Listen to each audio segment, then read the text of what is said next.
This podcast may contain explicit language. Juicy fruit. One Flew Over the Cuckoo's Nest is next.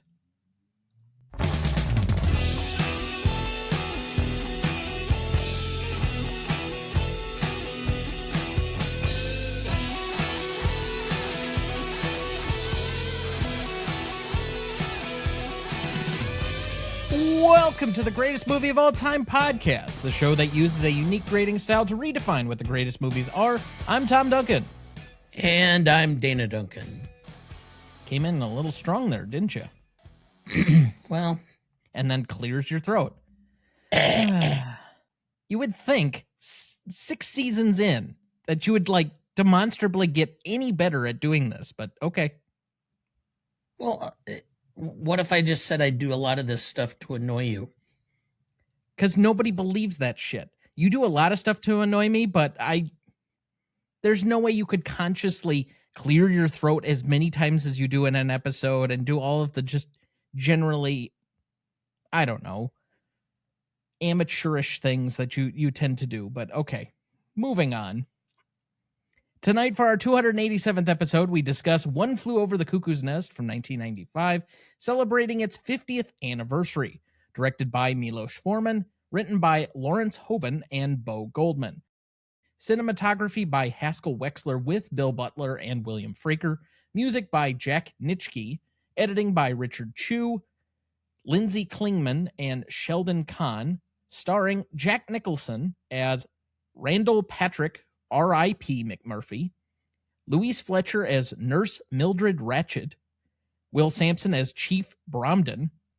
William Redfield as Dale Harding, Brad Dourif as Billy Babbitt, Sidney Lassick as Charlie Cheswick, Christopher Lloyd as Max Tabor, Danny DeVito as Martini, Dean Brooks as Dr. John Spivey, William Duell as Jim Seafelt, Vincent Schiavelli, I think that might be right.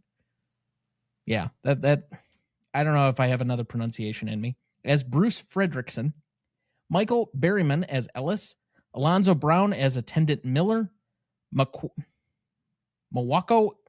Kumbuka as Attendant Warren. I know. Nathan George as Attendant Washington, Maria Small as Candy, and Scatman Carruthers as Night Guard Turkle. Background for the movie: One Flew Over the Cuckoo's Nest premiered on November 19th, 1975. On a rough budget of $3 to $4.4 million, the film would gross over $163.3 million to finish number 2 at the worldwide box office. Critics were mostly effusive in their praise of the film, and Cuckoo's Nest went on to be nominated for 9 Oscars, including Best Cinematography for Wexler and Bill Butler, Editing, Original Score, and Supporting Actor for Brad Dourif. It is one of the 3 winners of the Big Five: Best Picture, Director for Miloš Forman, Actor for Jack Nicholson, Actress for Louise Fletcher, and Adapted Screenplay for Hoban and Goldman.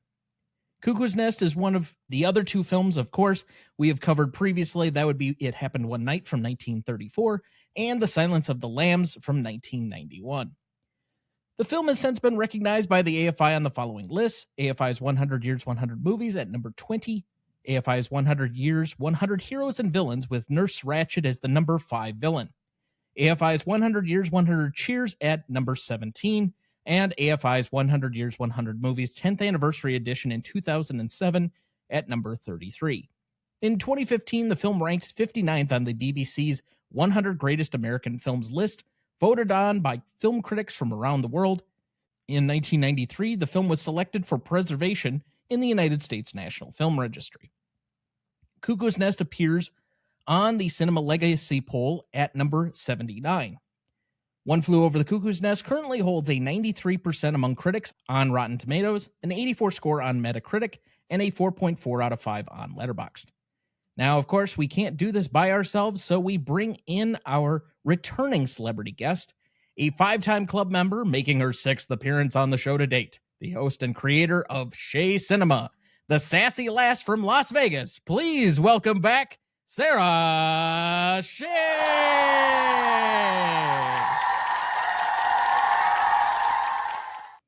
Hello, Gentlemen, thank you so much for having me back. It is such a pleasure. I think, except for one film, every film that I have covered with you has been in the 70s. So, for whatever reason, this is my wheelhouse, only with you. So you already covered Barry Lyndon and Shampoo, which were both from this year. So that's 3.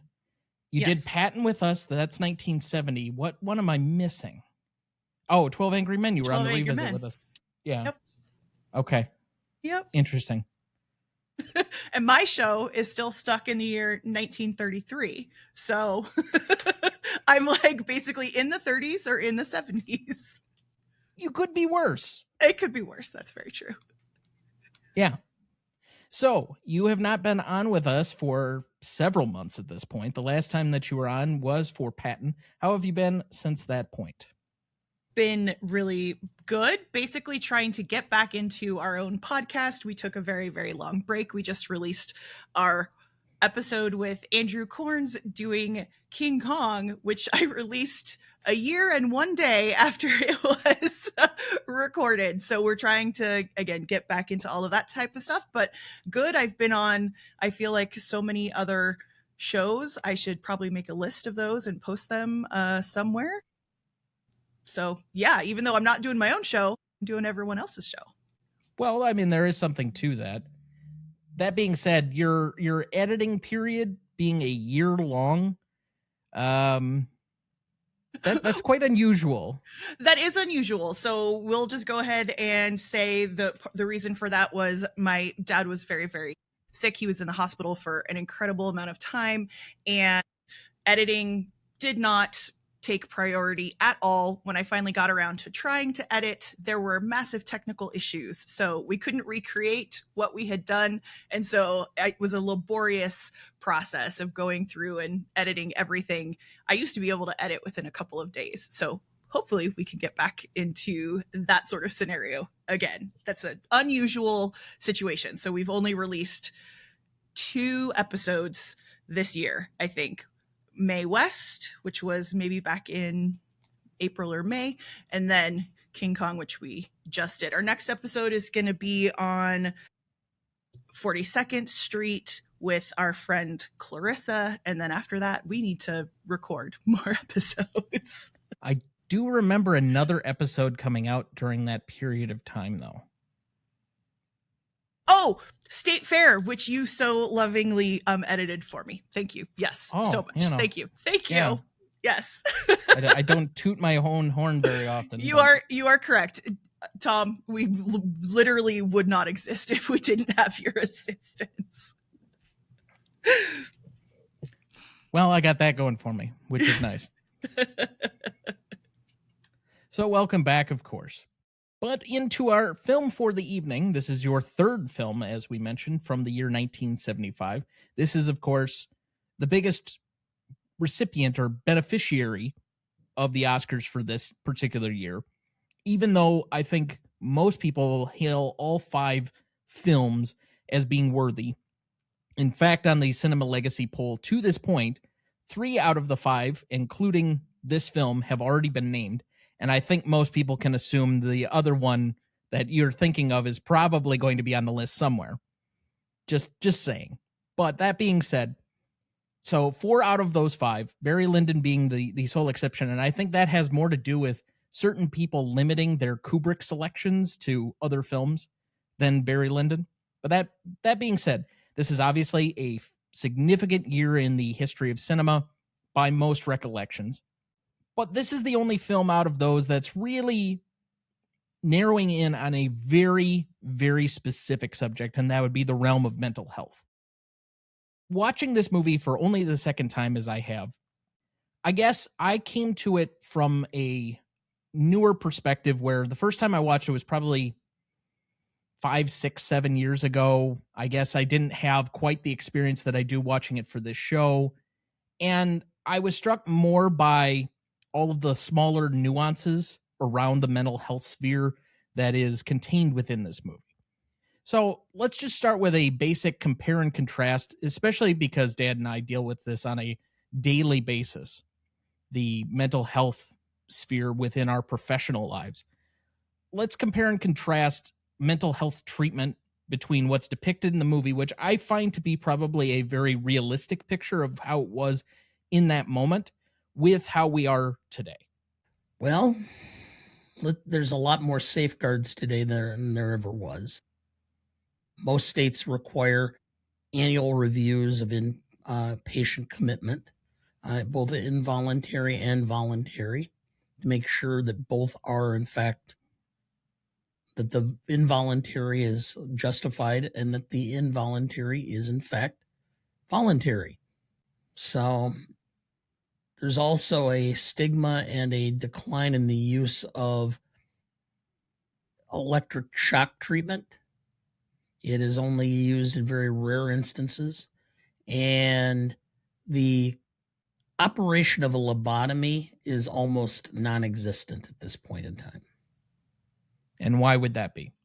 Because while it does, in fact, cause people to behave in a more appropriate way, it also has a tendency to destroy their personalities, their creativity, their ability to function as a normal human. Which I think is kind of the way this film ends, is he becomes mostly comatose by the end of the film. And I believe that, well, we'll get to the ending, guys. I suppose I'm jumping the gun a little bit.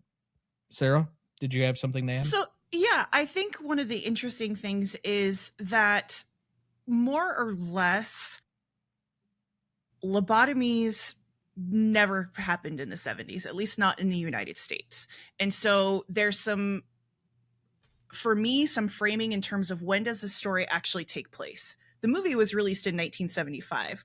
The novel was published in 1962, so a significant amount of time before, but he started writing it in 1959 based on Ken Kesey, based on his experiences working in a mental institution, which would have been in the 50s, where lobotomies and things like that would have been much more commonplace, although still on their way out. So for me, knowing about state mental hospitals and things like that, because I actually grew up near a facility like this, that is this movie actually taking place in the 70s, or is it taking place in the 60s, or is it actually supposed to be taking place closer to in the 50s or late 50s? Because if it then becomes a period piece and isn't contemporary to 1975, then there's very different components going on.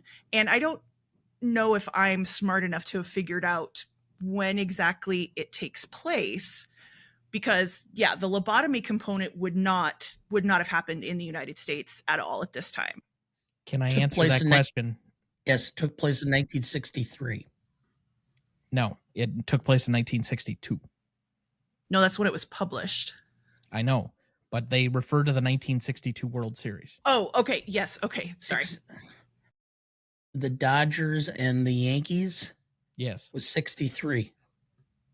All right. Well, it refers specific to a World Series. It can be heard on the radio. And the reason I know this is Dana and I had a discussion. We were actually together when we watched this last weekend, or at least first 3 half. quarters of the film before he had to go. We were watching it in between during the commercial breaks of the Packer game. Ugh.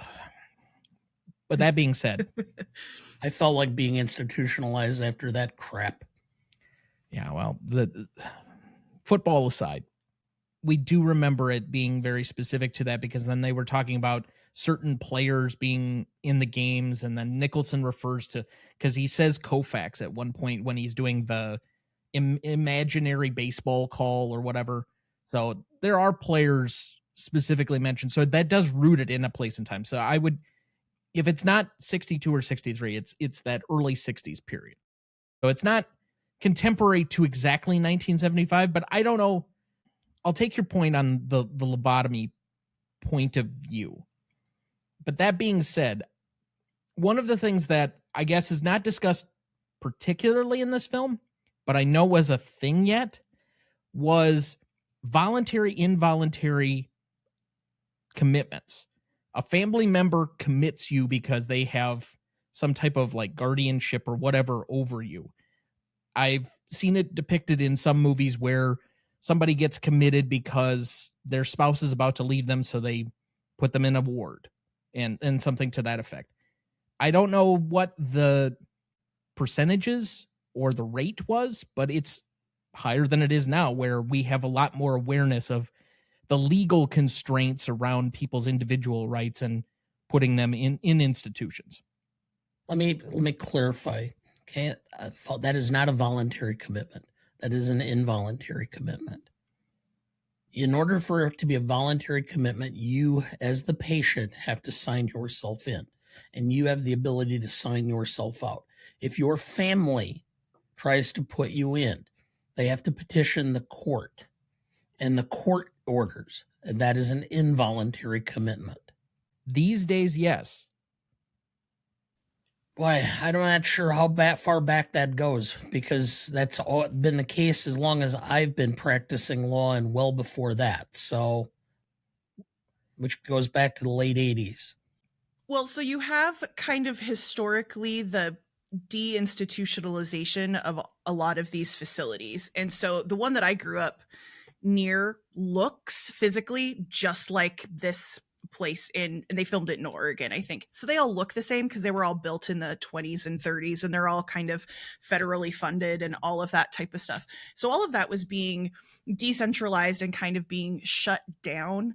I think in the early, like late 60s, early 70s. So laws were already changing because they couldn't keep people in those types of facilities. There were more laws that had come up that they had to basically agree to be there. Fully involuntary commitments had to be super, super extreme. Someone like McMurphy, who's there because he's in jail, et cetera, and then ultimately gets this fate where he's lobotomized and becomes comatose, would have been not very likely, but still possible. But it definitely would have been done by the time the 80s roll around, like the late 70s and 80s. Yeah, the laws would have already been in place. I'm pretty sure. And the facilities that I grew up with were no longer these sorts of facilities like in this movie. They were much more specialized, like assisted living facilities for people who were severely disabled, that type of stuff. But yeah, we grew up with that just down the road from where I was. And so they all look exactly the same. I guess one of the things we're talking about a changed legal system, but I would also say that there are a lot of similar ways in which we still attempt to handle mental health through the legal system, as opposed through a medically advised system. Particularly that police officers are put in a difficult position of having to deal with people going through mental health situations in a way they're not properly trained probably to handle. And I think that has become much more aware in the last 10 or so years as we've tried to shift away and say, I mean, should we have police officers really responding to every crisis that's an emergency outside of severe medical emergencies, such as for a 911 distress call, somebody's having a heart attack or something to that capacity, or a fire? Those are the two things. Otherwise, everything else seems to be we're going to call in some officer of the peace. And I would say that by that extension, things haven't changed nearly as much as they probably should have and graduated to a better source of care. Yeah, I think that's fair enough. And it's clear, right, that aside from McMurphy and Chief, and I can't remember who else, that pretty much everybody in the ward is there voluntarily. And they can leave at any time, but they don't want to leave for whatever reason.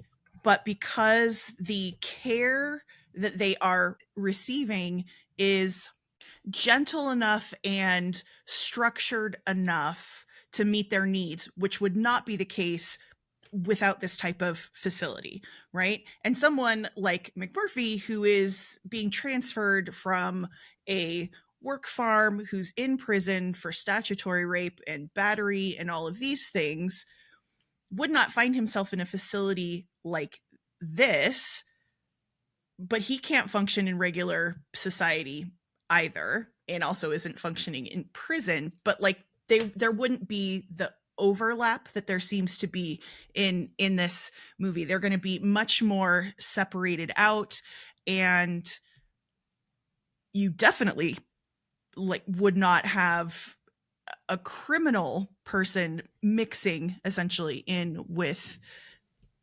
individuals who just need it. I'm going to just put it very basically, just need a safe place to exist, right? Sure. I think a couple other things that I would mention here, the awareness of mental health as a reasonable but also severe condition is higher now than it was at the time. I think films like this help to raise that general awareness. Also, we talked about Ordinary People about 2 months ago, I believe, and I would say that also helps with psychotherapy and some of the other treatment options that are available for mental health. However, one way we've negatively gone backward, it appears to me there's more state funding actually for mental health than is available now, back when this film was made, or at least the time period in which it's talking about.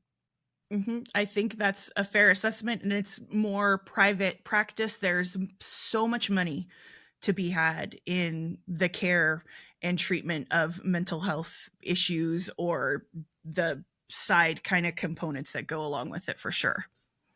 Well, it differs. Wood County, where we live, Wisconsin, does maintain an inpatient mental health facility, Norwood. Okay, but Stevens Point, there's, I believe it's the 4th floor at St. Michael's Hospital, which is now Aspirus Hospital, Stevens Point, has the inpatient facility. And so that's privately run and owned. Other counties have very similar circumstances. Some counties are using Mendota Mental Health, which is a state facility in Madison that has been in existence for a long time.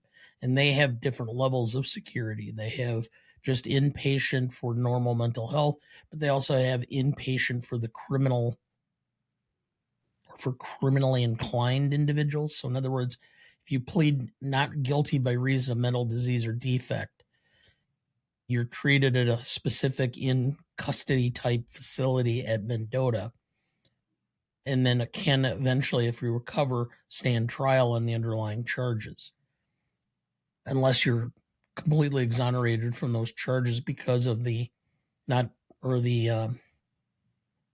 mental health aspect, that you were unable to understand or develop what's called the mens rea, the criminal intent to commit the crime, because of the mental health.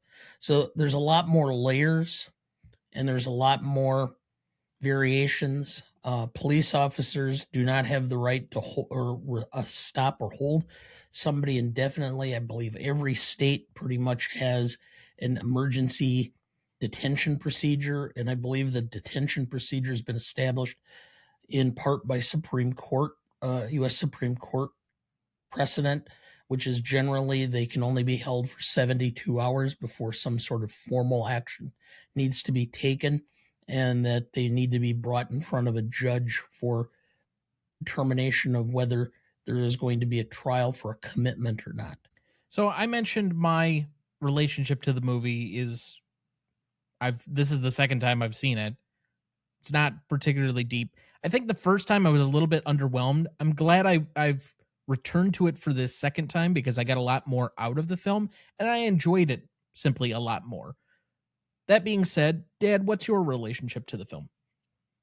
I have seen it in pieces about 4 or 5 times.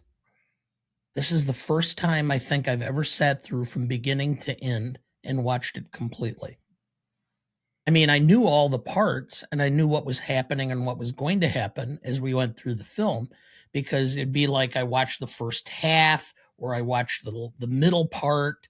I remember watching the ending about 4 or 5 times, because when it got to the part with Ratched getting strangled, I always kind of would stop if I happened to see it on TV and watch the ending, just because I just thought that was interesting.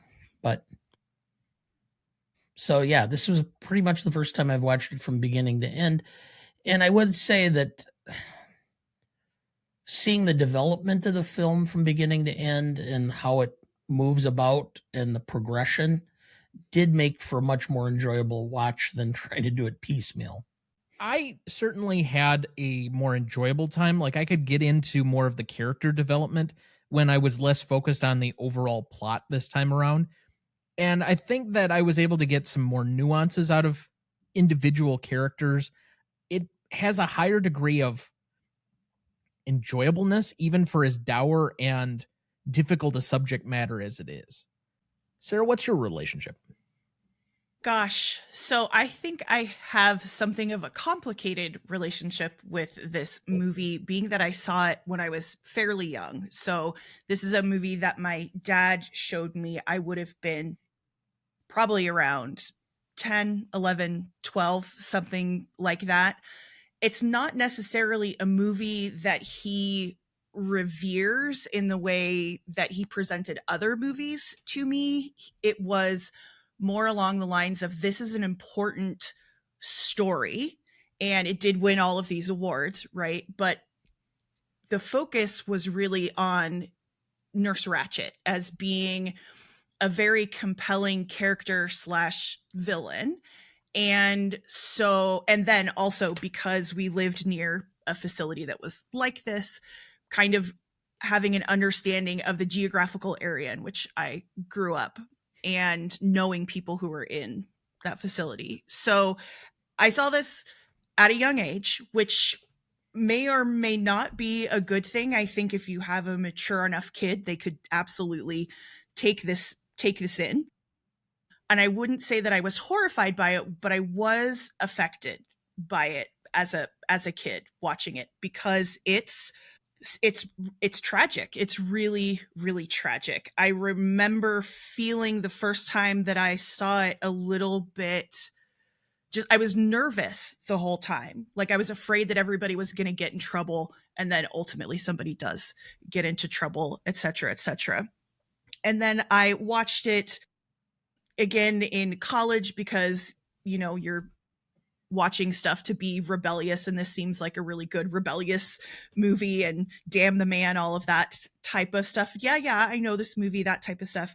One of the interesting parts that makes this relationship with the movie complicated for me is that early on in my teaching career, when I started, Ken Kesey's book, One Flew Over the Cuckoo's Nest, was required reading for a class that I was teaching. So it was an agreed upon curriculum that I didn't have any input in. So I walk in and I'm told, here, you need to teach this book. And I just said, oh gosh, I guess I better read this book. So then I had to read the book, and then I had to teach the book. And then it was expected that we were going to show the movie in conjunction with the book while writing about it. And it was told essentially within the context of American literature, but also transcendentalism and nonviolent protest and all of this type of stuff, which I think I did a pretty good job handling what was given to me.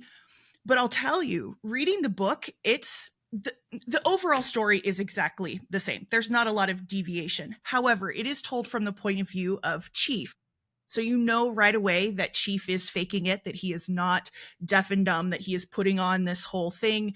You're seeing it through his eyes, and he's trying to interpret what's going on. It is very clear from his narration that he is actually mentally disturbed. So I believe that has schizophrenia. He hallucinates often throughout the novel. And I remember telling students, if you take this as if it's really happening, this is a horror story, because the things that he pictures happening are so horrific, people's bodies being ripped apart and things like that.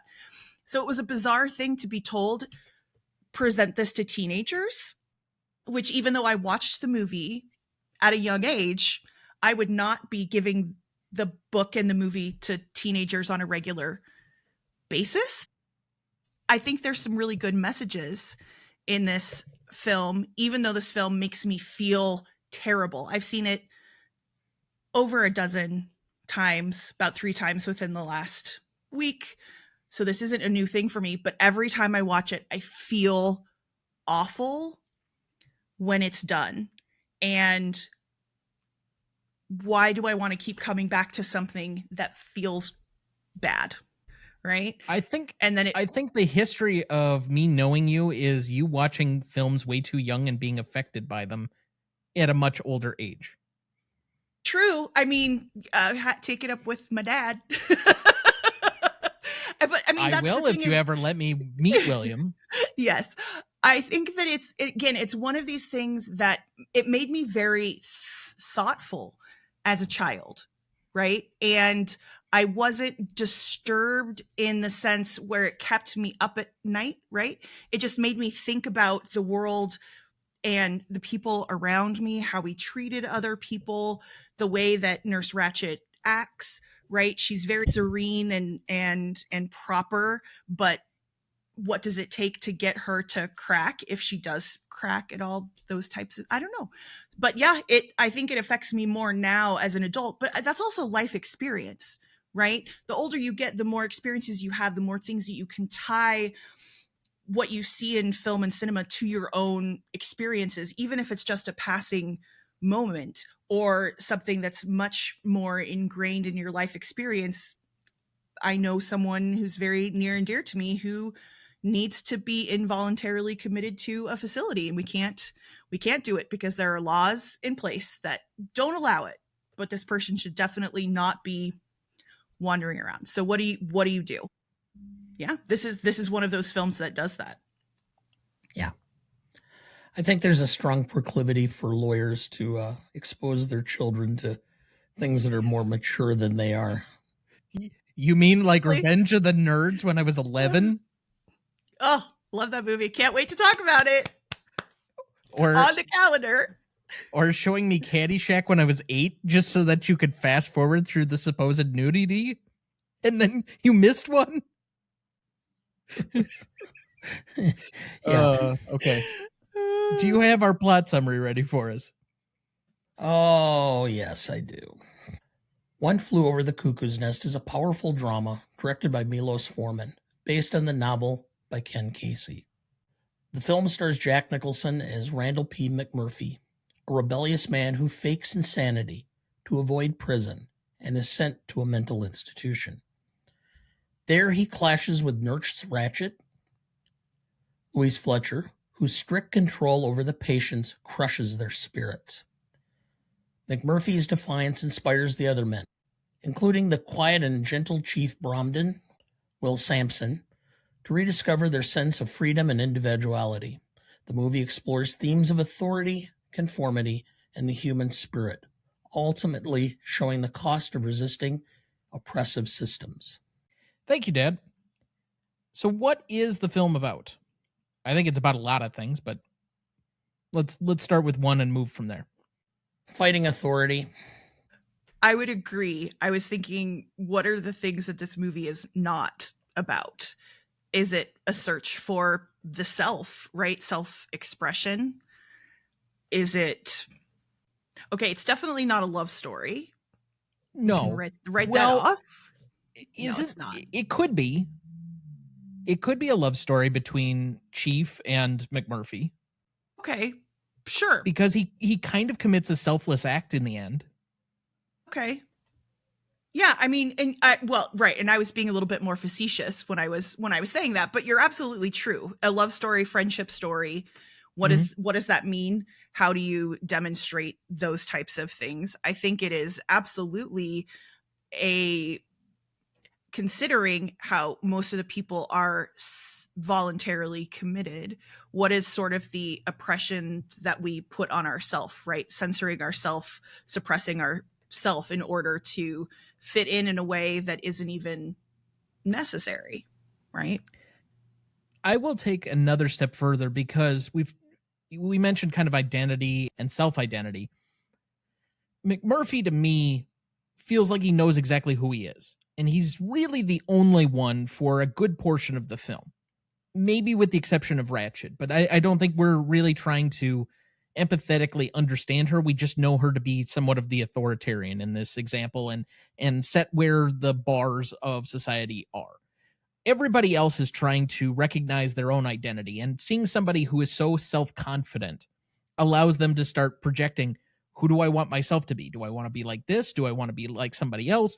And it allows them some character growth in the formulation of who their identity is, because a lot of these people just feel like they have a stunted personality. They never got to fully recognize who they were, with the one exception, I would say. The doctor in this, that's the patient, seems to have his own identity because he came to challenges of mental health much later in life, when his wife and he were having troubles. So from that standpoint, I will turn the question around a little bit. Oftentimes, people with mental health, we feel so incapable of helping them, and they feel so strange to us. And I feel this somewhat in my own life and in my professional life, and take that for what it's worth, that it's difficult for me sometimes to be able to get into their shoes and figure out what it is that I need to do to try and help them. And so, unfortunately, sometimes the only way you respond is through treating them almost as inhuman. And I think that's kind of the natural response from a lot of people is, I don't understand this. It's so foreign to me. Get away. And so a lot of this movie to me is about the indecency and the inhumanity of the institution that tries to grind them down through their routine. And mind you, I don't think routine is a bad thing, particularly with people that have difficulty with complexity, as a lot of mental health patients seem to have. Routine and repetitive nature of tasks and different things can be very comforting because it allows them not to have to think and more be in a subconscious state. But that being said, it also does not allow them a certain level of freedom either. And I don't think from the characters, for the most part, that we meet during the course of the film, that some of them weren't allowed at least some form of additional expression or individuality in a way that they never seemed to get while they were in the ward. Let's put it this way. Who gets better? Does anybody get better during the film? And how long were they there? I would say that Billy Babbitt does get better because he's able to stand up for himself, and he does get rid of his stutter temporarily until Ratched basically... Yeah. That has nothing to do with the institution. The institution's prerogative, or what they're there for, is to warehouse humans. And nobody really is trying to get any better.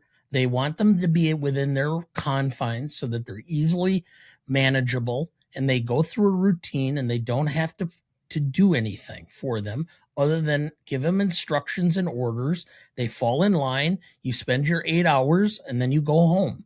And you come back the next day and do the same thing.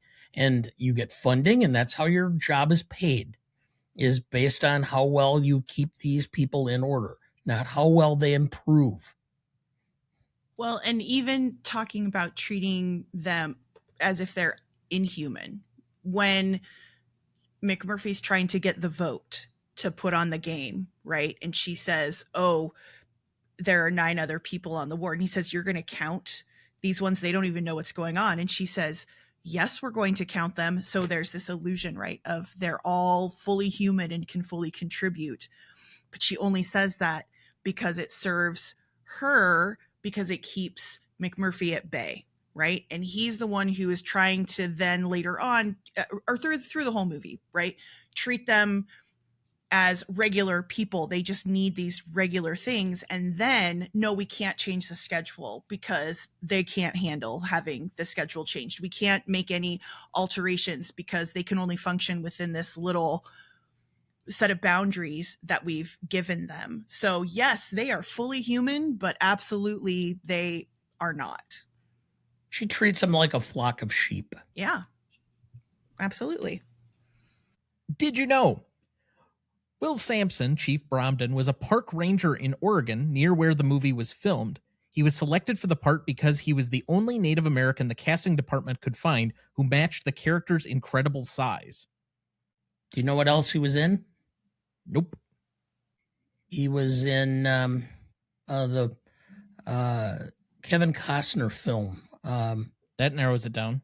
The one that he won Best Director for. Dances with Wolves. Dances with Wolves. He played the chief that traveled with him. Are you sure? Pretty sure that's right. He is not listed for that film. I mean, he's listed for a bunch of films, but that is not one of them. The White Buffalo, Orca, Poltergeist 2, The Outlaw Josie Wales, Firewalker. That's the one. I'm mistaken. It was Outlaw Josie Wales. My mistake. Okay, I was going to say the other guy is much shorter. And I think he was somebody that we just recognized not too very long ago in the last couple of months for passing. Yeah, Graham Greene. He passed away recently. Yeah. Did you know Louise Fletcher was signed a week before filming began, after auditioning repeatedly for over 6 months? Miloš Forman had told her each time that she just wasn't approaching the part correctly, but then he kept calling her back. In later interviews, Louise Fletcher said that she found ways to make her character human yet remain unsympathetic, ultimately deciding that Nurse Ratched actually did care about the patients and she felt she was doing what was best for them, but was ultimately misguided and drunk on her own power. I mean, it's a complex character, and I think you have to have that final moment with her. And I don't mean where she's got the next brace on, but rather prior to that, the exchange with Billy Babbitt, to really narrow in who that character is for me. She in the novel is essentially portrayed as a woman who is very uncomfortable with her own body and her sexuality, and that she is consistently trying to repress herself. So she's got really large bosoms, for example, that the chief describes in his narration as she's trying to like smother her breasts because they're in the way and they kind of take away from her as an authority figure.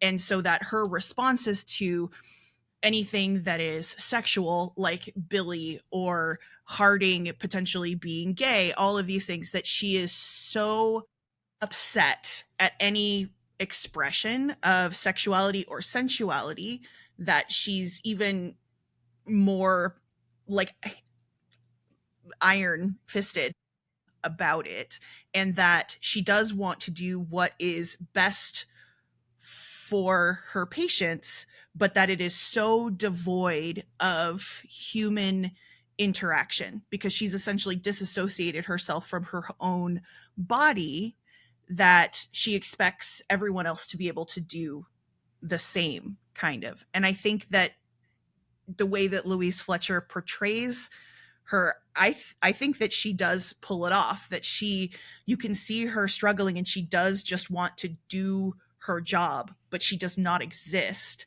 outside of the ward. We see her putting on her coat and her hat and leaving, and she looks very prim and proper, but we have no idea who she is as a person beyond this one role of being this caretaker for all of these out of control men, we'll say. And along those lines, did you know Louise Fletcher was so upset with the fact that the other cast members could laugh and be happy while she had to be so cold and heartless that near the end of production she removed her dress and stood only in her panties to prove to the cast members she was, quote, not a cold-hearted monster. Okay. That's one way to get attention. Yes. Did you know Jack Nicholson took a percentage of the profits in lieu of a small salary for a modestly budgeted film? The move paid off when the picture went on to gross well over $120 million. In his Oscar acceptance speech, he thanked Mary Pickford, who had received an honorary award earlier in the ceremony, for being the first actor in Hollywood to take a percentage of the profits. She also gave herself an Academy Award, but whatever. Okay. I mean, the Oscars are nothing more than people from Hollywood awarding themselves anyway. That's why they were created. Exactly. Pat yourself on the back. Well, that and to help with labor strife, but that's a different story. If you want to read about that, go read Oscar Wars. That's actually a really good book. So, did you know Dean R. Brooks was a psychiatrist and director of the Oregon State Hospital where the film was made? During filming, Brooks correctly diagnosed William Redfield with leukemia that would later kill him 18 months later. That got kind of heavy. Yeah. And finally, did you know, during filming, a crew member running cables left a second-story window open at the Oregon State Mental Hospital, and an actual patient climbed through the bars and fell to the ground, injuring himself. The next day, the Statesman Journal in Salem, Oregon, reported the incident with the headline on the front page, "One flew out of the cuckoo's nest."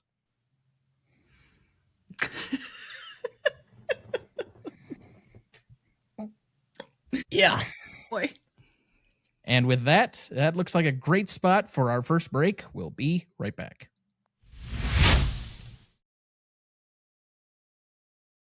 Before we jump back into the episode, next week for our 288th episode, we welcome back Kieran B. of the Best Picture cast to discuss yet another Best Picture winner in The Lost Weekend from 1945, celebrating its 80th anniversary.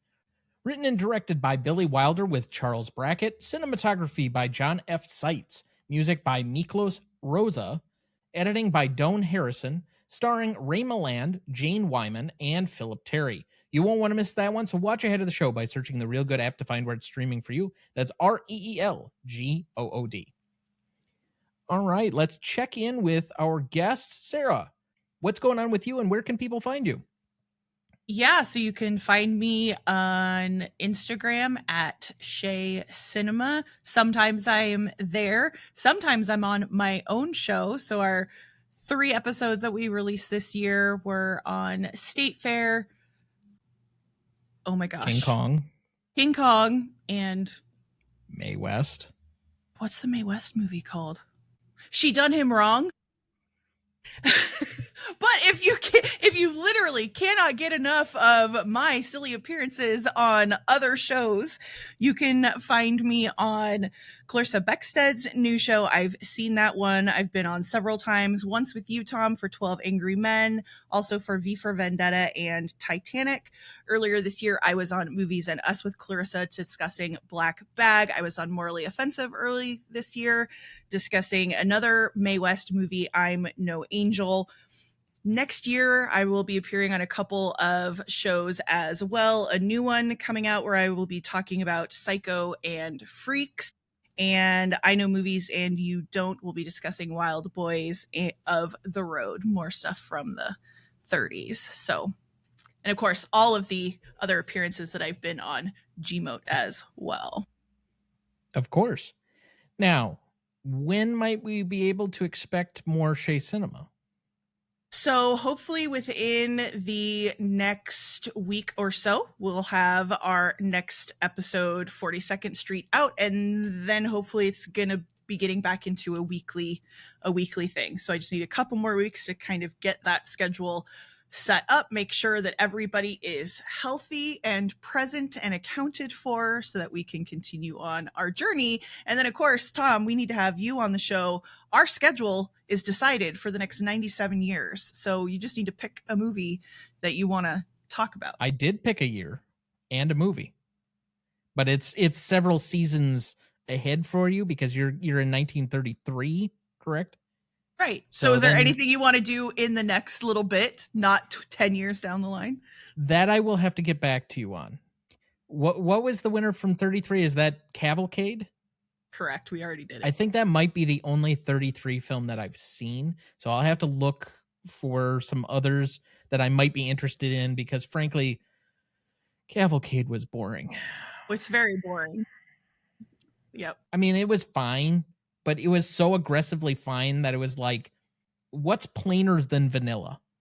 Well, when you have to have an understanding of like the Boer War in order to be able to contextualize the film, and I actually made Dad explain that part of history. Why is this relevant? I don't know how to care about this American movie about British old history. Whatever. It is what it is. I will get back to you on that, but we'll schedule something and then Okay. we'll make our way through it. That's perfectly fine. I don't know in what order you're necessarily going to do stuff, but I'd be glad to be on and try and figure something out, especially because I'm going to have 3.5, 4 weeks to myself actually here coming up. I mean, I have some various side projects, but it's my longest break of the year from law school. So that'll Well, then be we're nice. going to have to get you on immediately then. Immediately. Got to be more. I guess I got to grow my mustache longer if I'm going to twirl it. All right. But that brings us to our weekly segment, at least through the end of this season. And we are going to release our next 5 entrants on the Cinema Legacy poll. So as we left you last week, we gave you numbers 30 through 26. Just a quick recap again of those. That was Taxi Driver, The Shining at 29. 28 was Star Wars. 27, Back to the Future. And 26, 2001, A Space Odyssey. Obviously, some very big, heavy hitters in that list. So you got to be wondering, what's ahead of it? Well, without further ado, numbers 25 through 21. 25 is the Frank Capra classic and his highest ranking film on the list, It's a Wonderful Life from 1946. I think this was my number 10 on the list that I submitted. I think it just barely bumped. Like I had back-to-back. I know some people ranked, including He Who Must Not Be Named, had All About Eve and Sunset Boulevard back-to-back, but this was the one where I had it back-to-back because I think I had 10 was It's a Wonderful Life and I had 11 The Best Years of Our Lives. And I don't think I did that consciously. It was just something that happened that way. Then number 24, we have the, as just alluded to, 1950 Best Picture winner in All About Eve, which we just recently covered on the show. You can certainly go back and listen to it there.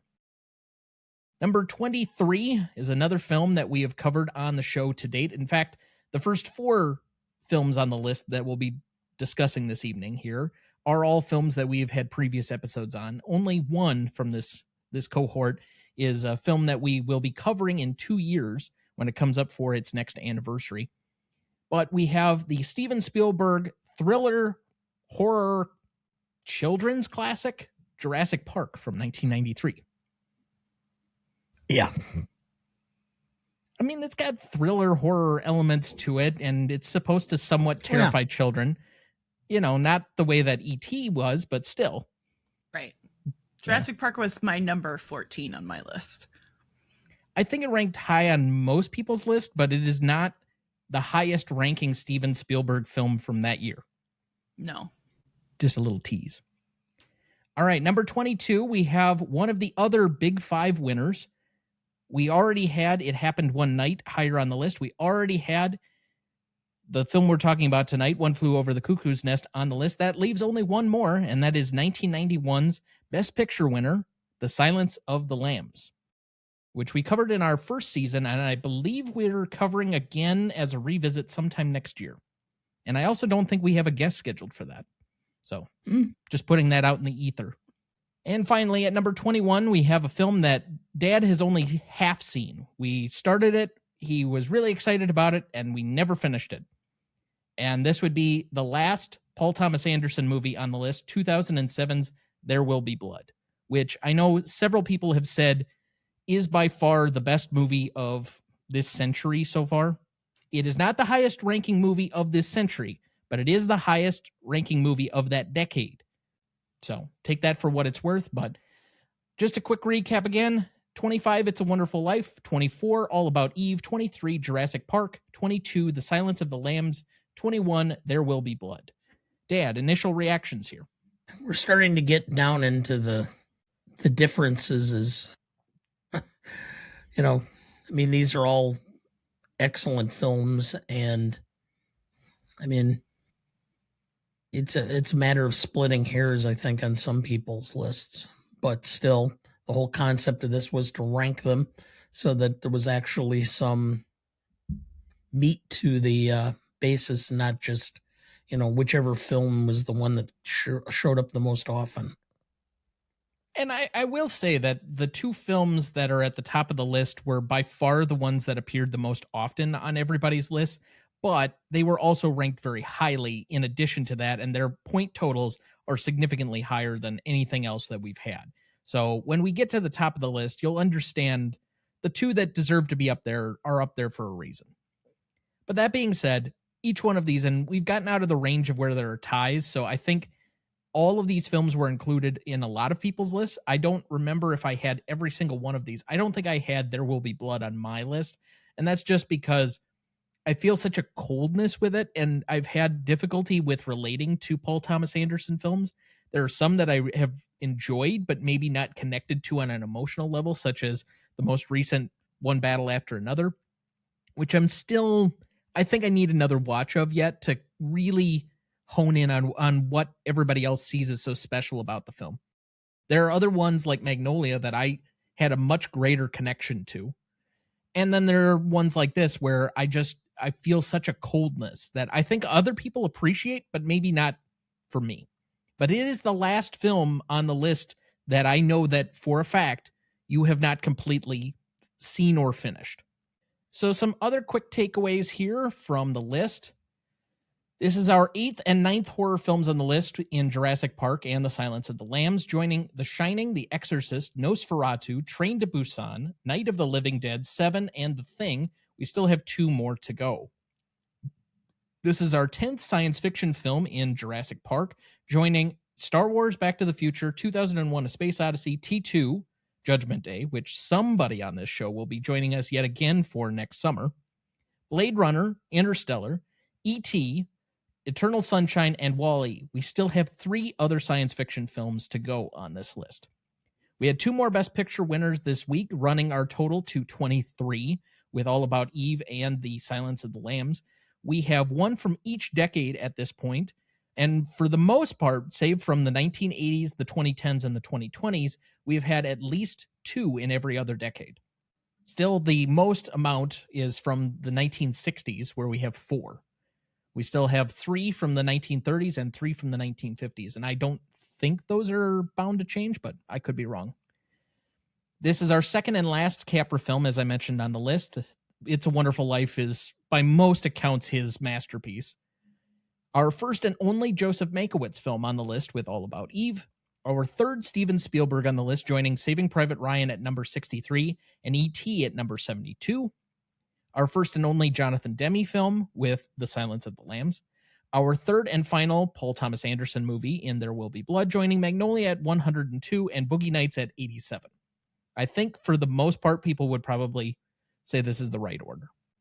Director breakdown so far, we had 5 films recognized for Akira Kurosawa. He is currently done. He has no further films on the list. We had 4 for Christopher Nolan. He is also done. Quentin Tarantino had 3. David Fincher had 3. We have Stanley Kubrick, who had 2 last week and now has 3. He is also done for the duration of the list. Paul Thomas Anderson joins this ranks at 3 films recognized, and Steven Spielberg has 3 now. Those are not Steven Spielberg's last films on the list. That being said, we still have a very large collection of people with 2 films recognized on the list so far. William Wyler, Robert Wise, John Huston, Peter Jackson, Damien Chazelle, James Cameron, Alfred Hitchcock, the Coen brothers, Sidney Lumet, David Lean, and Robert Zemeckis. Then, for a breakdown of the decades, we still have 4 films from the 20s, 5 from the 1930s, 8 from the 1940s, 9 from the 50s, 10 from the 60s, 13 from the 70s, which is slowly ticking up now, 12 from the 80s, 18 from the 1990s, 12 from the aughts, and 9 from the 2010s, and of course the 1 film from the 2020s being Oppenheimer, which we covered a few weeks ago. So any other primary thoughts? Hearing none, I do want to give one small caveat here, and that is just because Sarah has not been on one of these episodes so far while we were covering the list, and she won't be back with us before we end our covering of the list for this season. So, from both Dana and I, because whether you admit it or not, we're part of the Council of Elders or whatever we called it that was responsible for the idea and the logistics and the organization of this project. We would both like to say thank you to you individually while we have the opportunity here. Yes.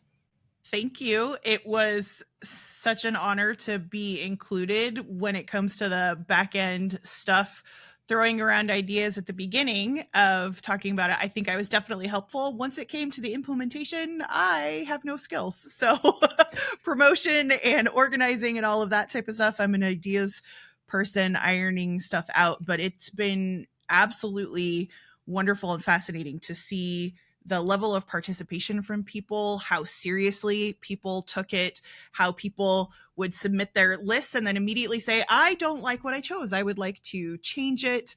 The controversy that has come out of some people's lists. I already want to change my list as well.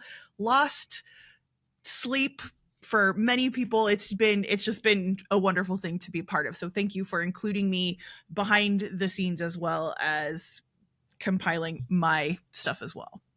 And just another quick shout out to our, I wouldn't say growing, but our small community on the Discord for all the participants. And if you are a participant in this project and have not been a part of it, you're still welcome at any time. It is reserved for members specific to participation in this project. But if you are a part of that and you would like to be included, by all means, just message me. I'll be glad to add you. But there's so much going on there on a daily basis, so many things that I know that both of you have your difficulties in keeping up with, the amount of random conversations that never seem to follow a coherent narrative, depending on the channel. So, it is what it is. But I think we have a great community over there of people that are very invested and that have found like-minded others. And all of them, for the most part, are future or current guests that have been a part of this grand project. And I'm just thankful that we could all get together and share in this, and that this project has brought some of us together. And I'm looking forward to whatever the next iteration is going to be.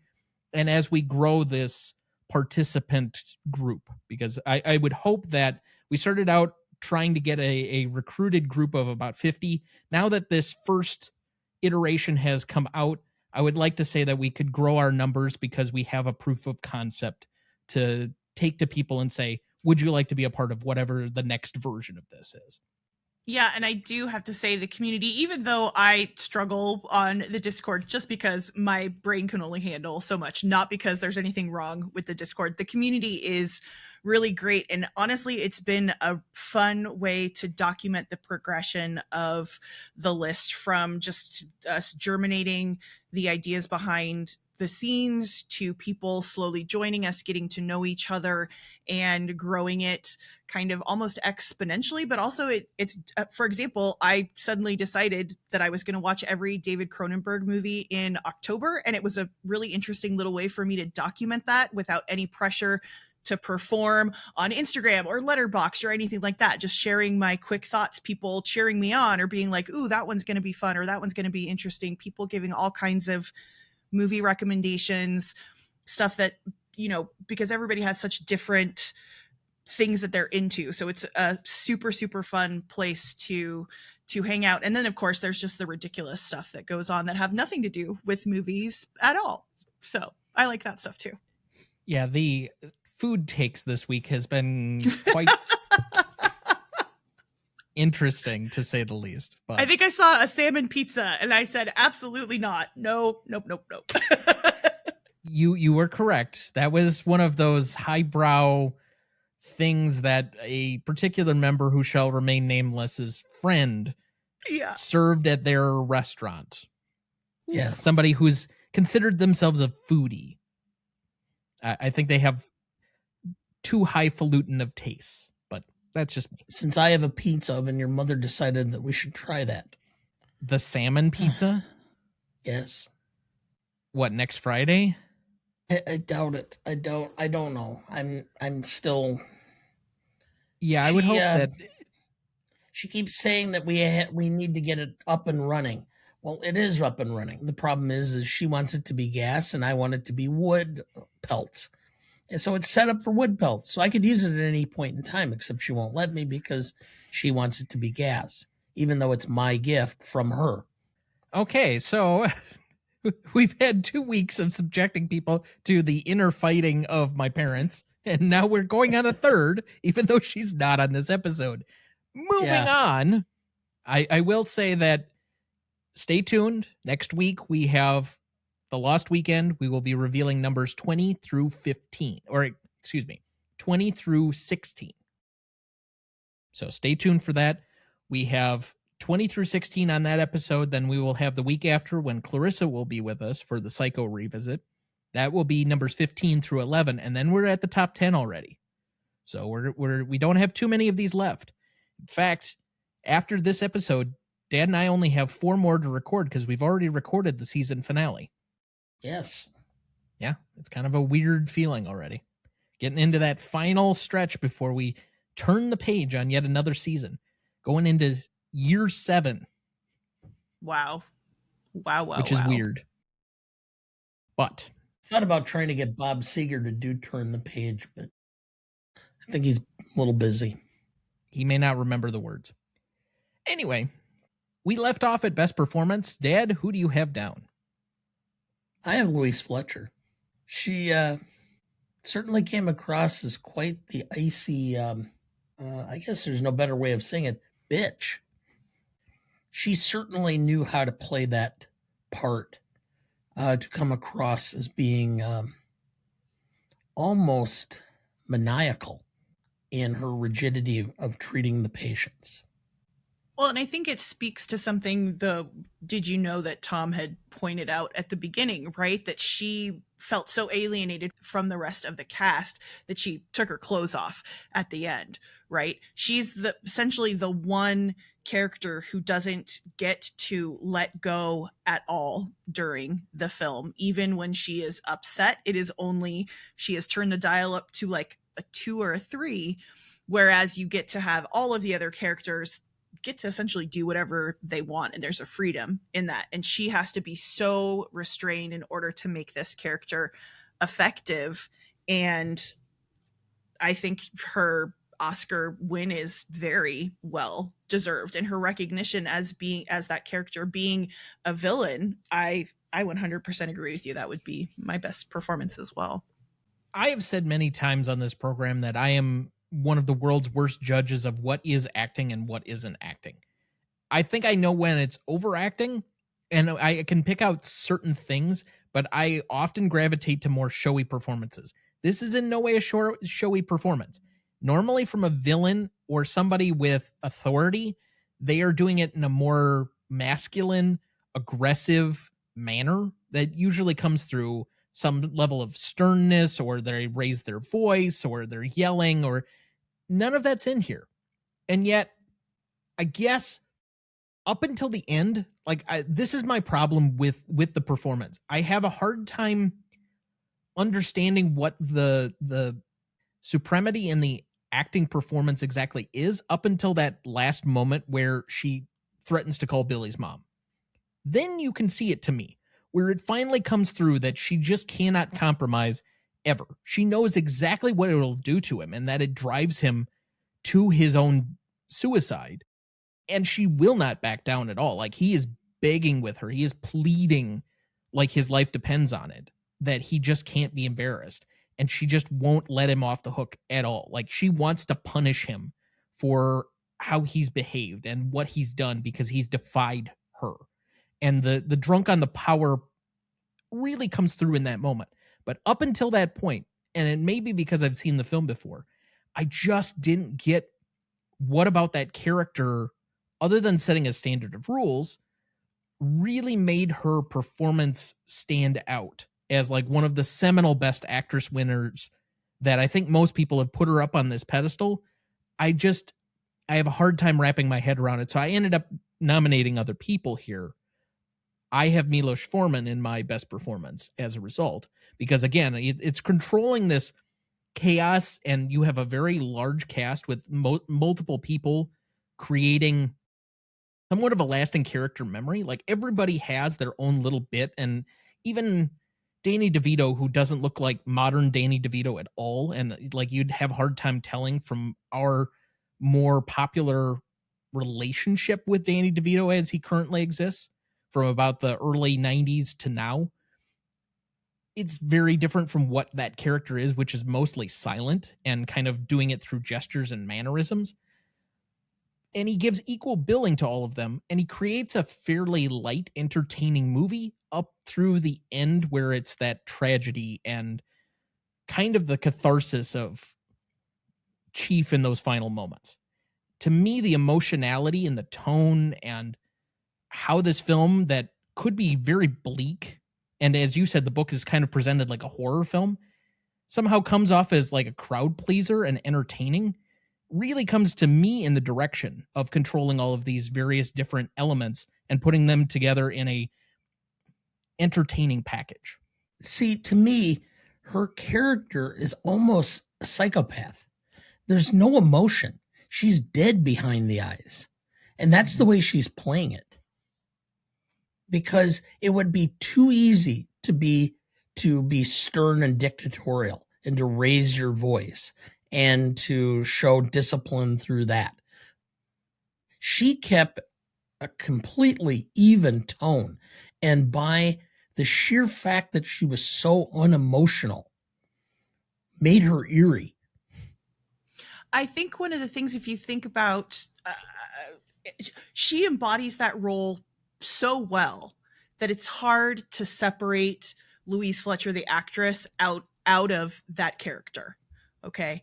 And I think what are the different ways that she could have played the part? How much was she influenced by Miloš Forman's input, for example? Because my other thought was giving him best performance as well. She could have played it much softer and more maternal. She could have played it being a little bit more seductive, not necessarily in a super suggestive way, but oh, come on, like cajoling kind of way. She could have been outright mean and screamy and more like a drill sergeant. So there are lots of options, I think, for how that character could have done. And I think Dana's right. She is completely dead behind the eyes. She is so without emotion. She is even keel the entire time.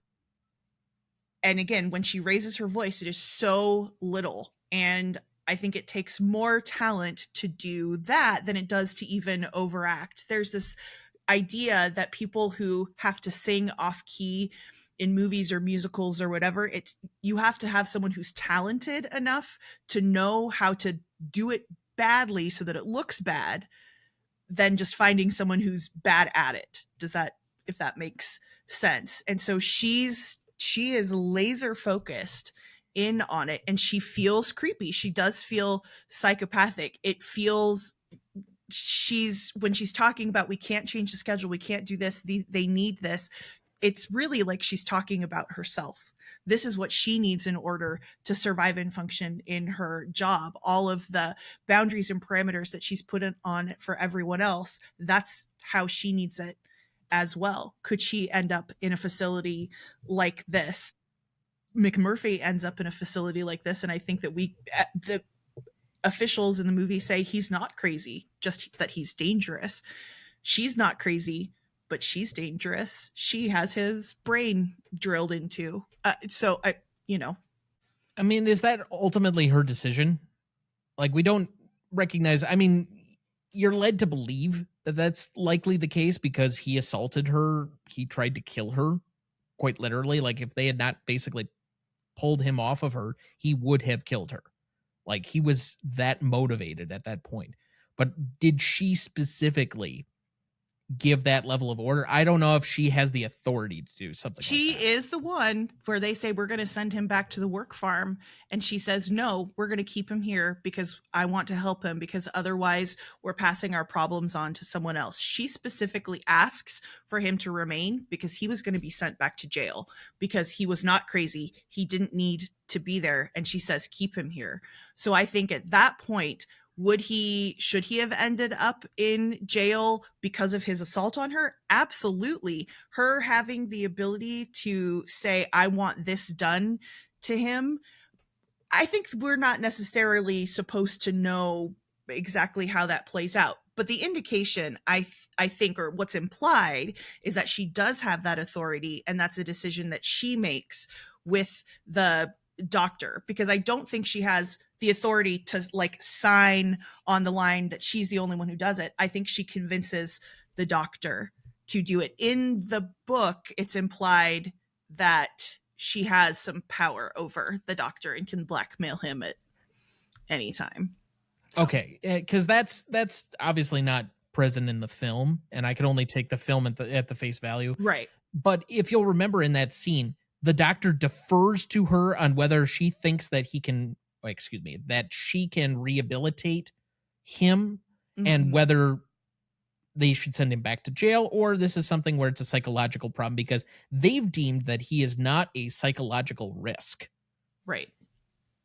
Now, if you want to say that he had an outburst of emotionality and thus he can have psychotic breaks and thus is a danger to society, that I could see where he would be lobotomized as opposed to sent to like solitary confinement at the time, where you would normally get in like a prison setting.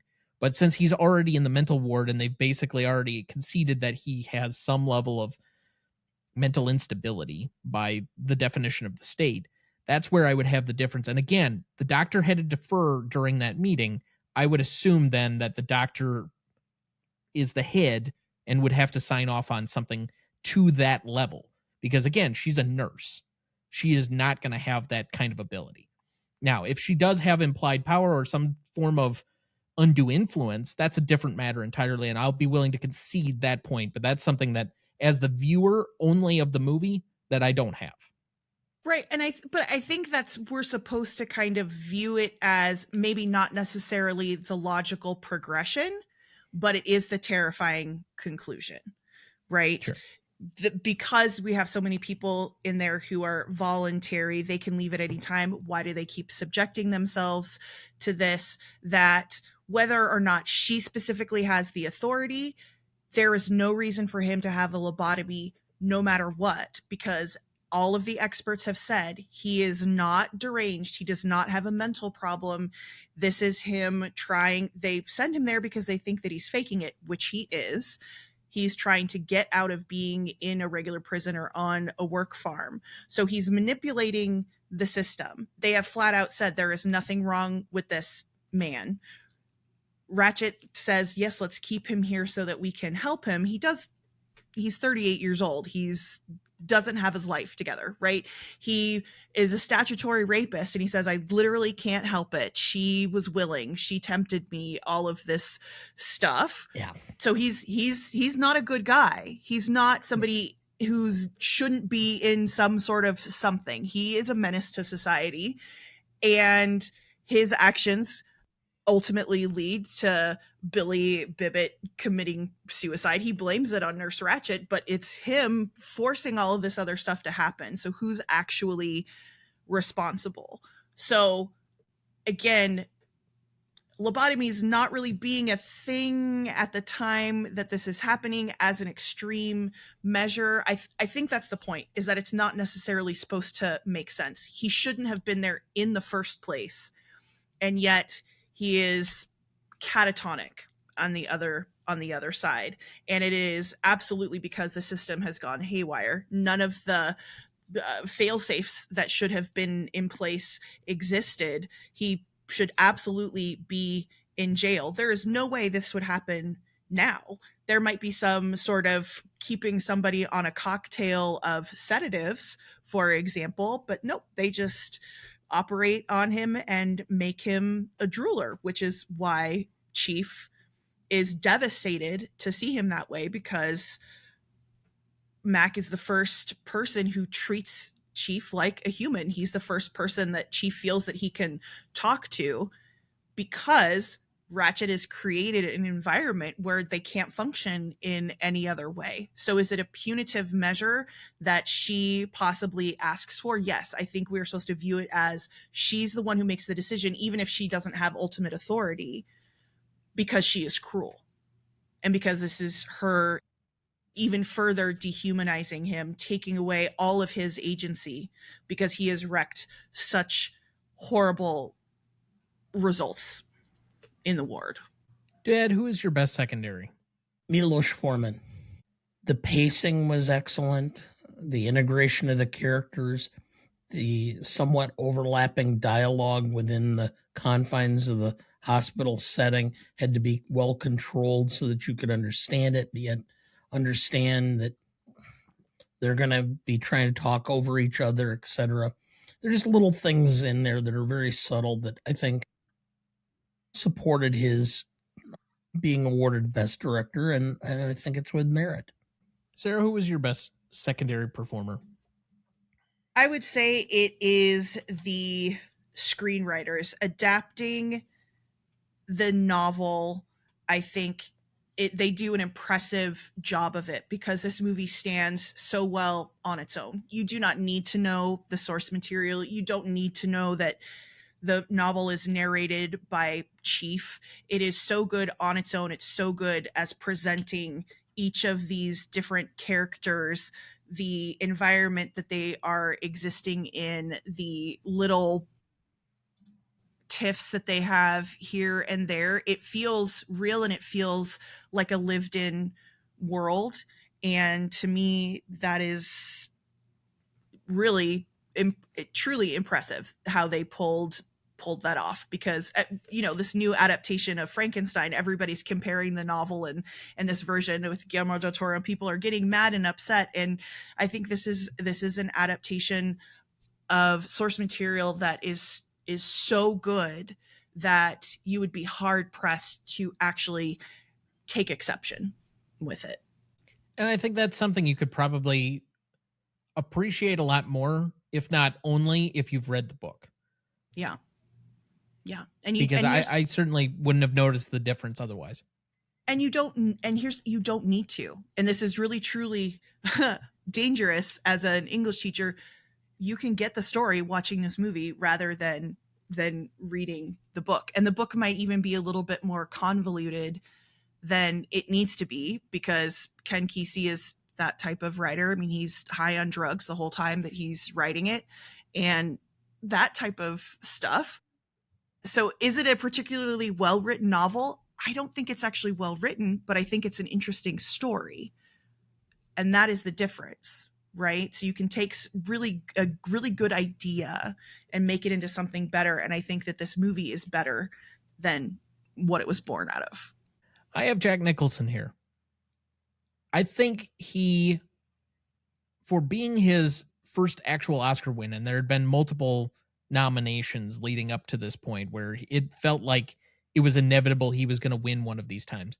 For this to be his first out of, I think, a record 4 wins, 3 Best Actors, if I remember correctly, and 1 supporting, which I think is for Terms of Endearment. He's an actor that I don't think has a huge amount of range, but he can also be quite affable. And I think that's what really makes this performance stand out for me. As you mentioned, in no way is he a good guy. He is a derelict. He is hanging out with what are likely hookers. He is a statutory rapist. He has no great bearing on his life. Like, he is an out-and-out criminal. And yet, the way that this character is written and the way it is played is entertaining. It's enjoyable. You root for him. I mean, that's kind of the point of the film is that ultimately you think his point of view or his perspective in a counterculture way to defy authority and to push back on all of these rigid strictures and things is a representation of larger society. Some of that has to do with Forman, but also a lot of it has to do with Nicholson and his own personal views, having appeared in things like Easy Rider prior to this, that he wanted to push back on some of the rigid structures of society as a whole, and this was one way of doing it metaphorically.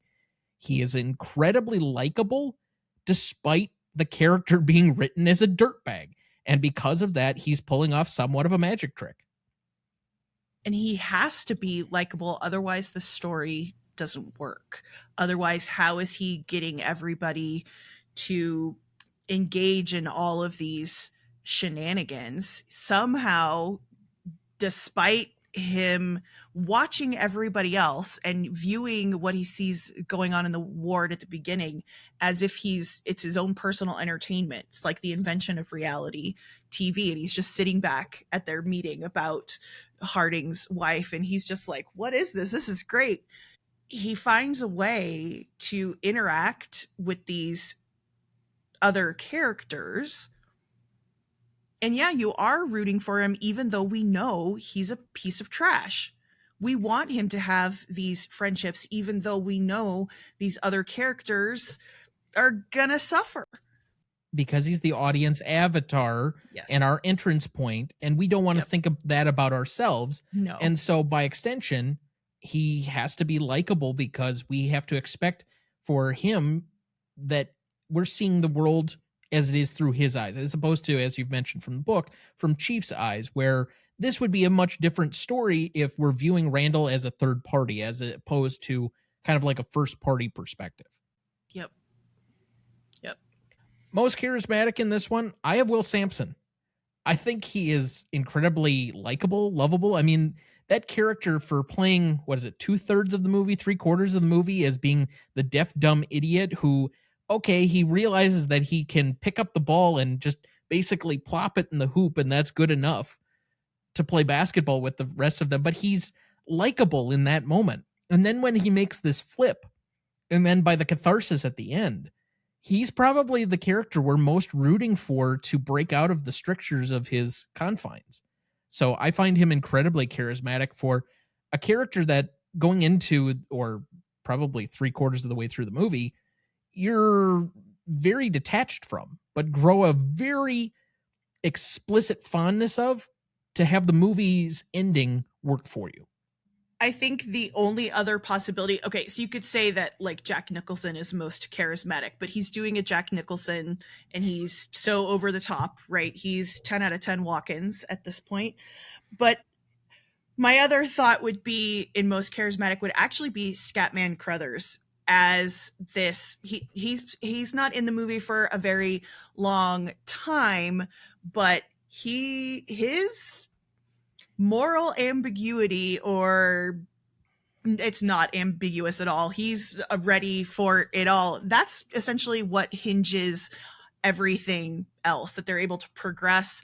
Everything else falls apart because he is absolutely willing to take a bribe. He is absolutely willing to bring in these women because he is expecting that he's going to get something out of it. He expects that he's going to get laid with some white ladies, and he is there and is simultaneously incredibly excited and yet also absolutely angry. This is going to cost me my job. You should have never let them in the first place. But I think that he is absolutely captivating, and you don't necessarily know that he's coming, and then there he is. It's totally different than his appearance, for example, in The Shining, where I think his character is such a snooze.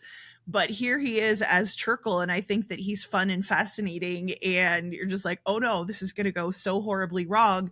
And yet everything that he does and reacts to, I think, is perfect. For me, I have most charismatic as being Jack. And this is why. I know we talk about we're going to lose all these long time. No. Okay. Jack Nicholson is the last of a breed. And it is a breed of actors who basically were one character. John Wayne, Cary Grant, Spencer Tracy. They basically were the same person put into different roles. Okay. Burt Reynolds comments that he was told by Spencer Tracy as a young actor, never let them know you're acting, just be yourself. And Burt Reynolds was also always Burt Reynolds, except the one part that he did in Deliverance, where everybody goes, hey, this guy can act. But that's the one part that he wasn't Burt Reynolds. But he was always the same. Jack has always been Jack Nicholson. There's almost no variation. He may be a little more serious in some places. He may be less serious in others, but he always has a tendency to be Jack Nicholson. And so that is his charisma. That is his charm. That is his success as an iconic actor, because he is able to utilize the character that is in large part him in various ways to fill roles. I agree with your conclusion. I disagree with your premise. Okay. I agree with you 100%, Dana. I'm sorry. Kevin Costner is the same in every fucking movie. There are so many other actors where you know exactly what performance you're getting. There are very few that can break out of it and truly transform into a role. That's why we consider them to be somewhat exceptional to some of those things. Like, I think we've had a few, such as Philip Seymour Hoffman, could transport into a role, but he's gone. Heath Ledger could do the same, but he's gone. I don't know if there are a ton of other actors. Denzel is capable of it. He can be the equalizer, but he can also be Training Day, or he can be the flight pilot guy. You know, I mean, He can be Man on Fire, and then also like the lawyer from Philadelphia. Correct. Or I'm trying to think of the polite way of saying it. Basically, the character from Glory. Like, he's had a lot of different sparse roles that, even though he's typecast based on his racial attachment, he's still capable of pulling off various different forms. But there are very few and far between in my consideration of what truly are actors that can do things differently. And occasionally you will see somebody kind of break type, but like Will Ferrell is the same in every movie. And it applies across multiple genres. So that's why I disagree with your premise. But that being said, I don't disagree with your conclusion. All right. Best scene. Let's go here. I have 5 nominees for us, and I'm sure I've missed stuff on here. I tried to hit the 5 most pivotal, at least in my opinion, but I have On the Boat, which it's like halfway through the movie. I'm basically skipping the first half of the movie in order to get to that point, but there's so much that happens in the second half of this movie that you kind of have to forego a few of those in order to get it down to 5. I have Meeting Adjourned, which is the vote that they officially take, and then, well, half the ward has not voted. Then I have Cheswick Loses It, which is somewhat self-explanatory. I have Morning After, which is the Billy Babbitt scene, which has all the consequences to it. And then I have Chief Escapes, which is the final, kind of almost like the epilogue of this movie. So what did I miss? I would say the only scene that you really missed is, just because I would want a specific label on it, I would say chewing gum, where Chief says thank you, and we realize, oh, he can talk, he can hear, he knows what's going on, and it's such a quiet little moment, and it's what, 1 minute, a minute 30 seconds, that's it, after all of the chaos. But that to me is a absolutely necessary scene to mention.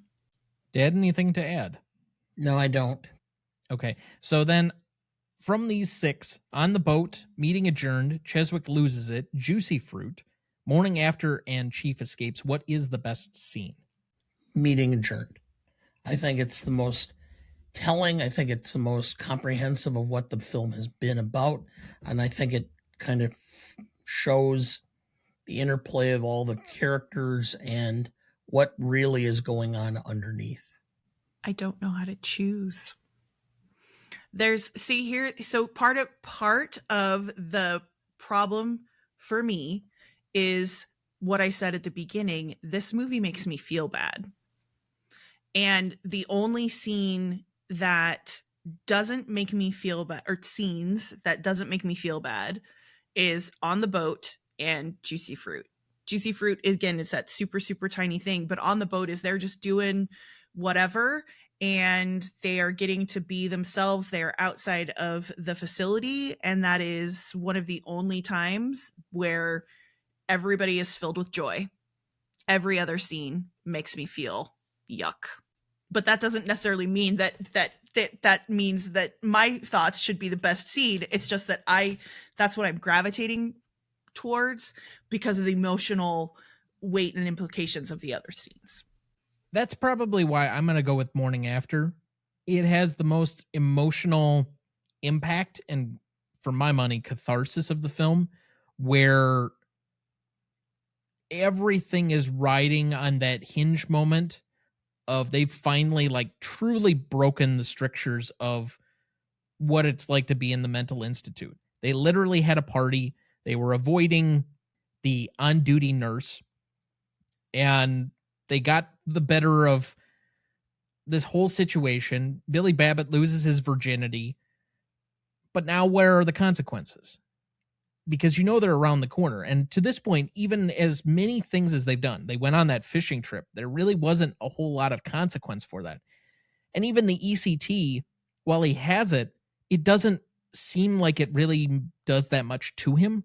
But this is the moment where the true consequences sink in, and where Ratched shows exactly how far she's willing to draw the line because they stepped out of her line. So because of that, I feel it's the most weighty and by far the best scene. Favorite scene for me, I'm going to go with the playing basketball with Chief.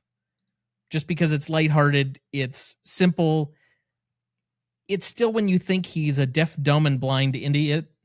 So for me, that's the most enjoyable. I love the brief moments right before they get on the boat where McMurphy is introducing everybody as a doctor. So we've got Dr. Cheswick, and we've got Dr. Tabor, and we've got Dr. Martini, and all. They're just sitting there smiling and nodding to keep up this ruse. And I think that that's just a brilliant little silly moment that I absolutely love. It makes me laugh every time. For me, I have the morning after as my favorite scene, and it's simple.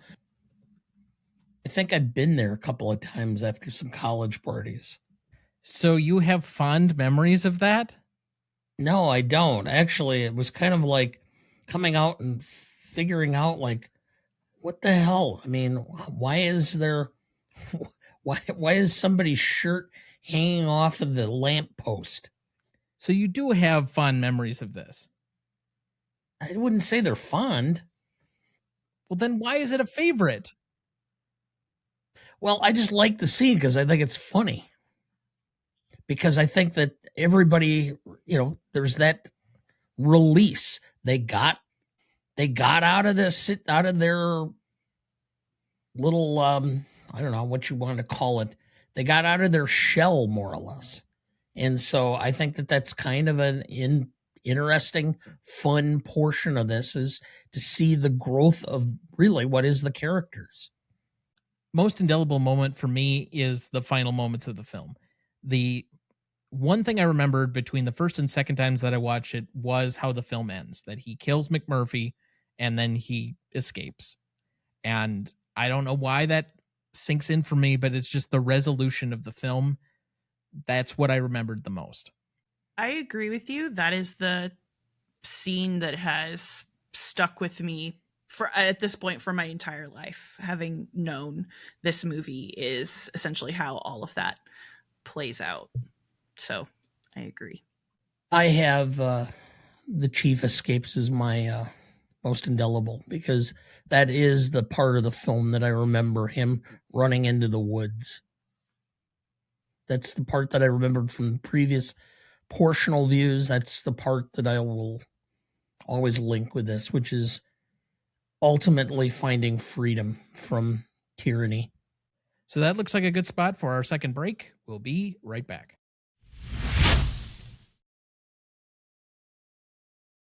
Before we jump back into the episode, and before we get to the Stanley Rubric in a minute, if you're ever curious about our master greatest movies of all time list that has every graded movie we've ever discussed on the show, there's a link in the episode description of every episode of this show, or you can go to RonnieDuncanStudios.com/Gmode podcast and find us the top entry on the greatest movie of all time podcast show page. That has the grades we've done so far for all 260 movies we've graded, and we continue to add more each week. Make sure to check that out as we go and follow along. Dad, do we have anyone to remember this week? Yes, Pauline Collins, 85, British actress. Shirley Valentine, Upstairs, Downstairs, City of Joy.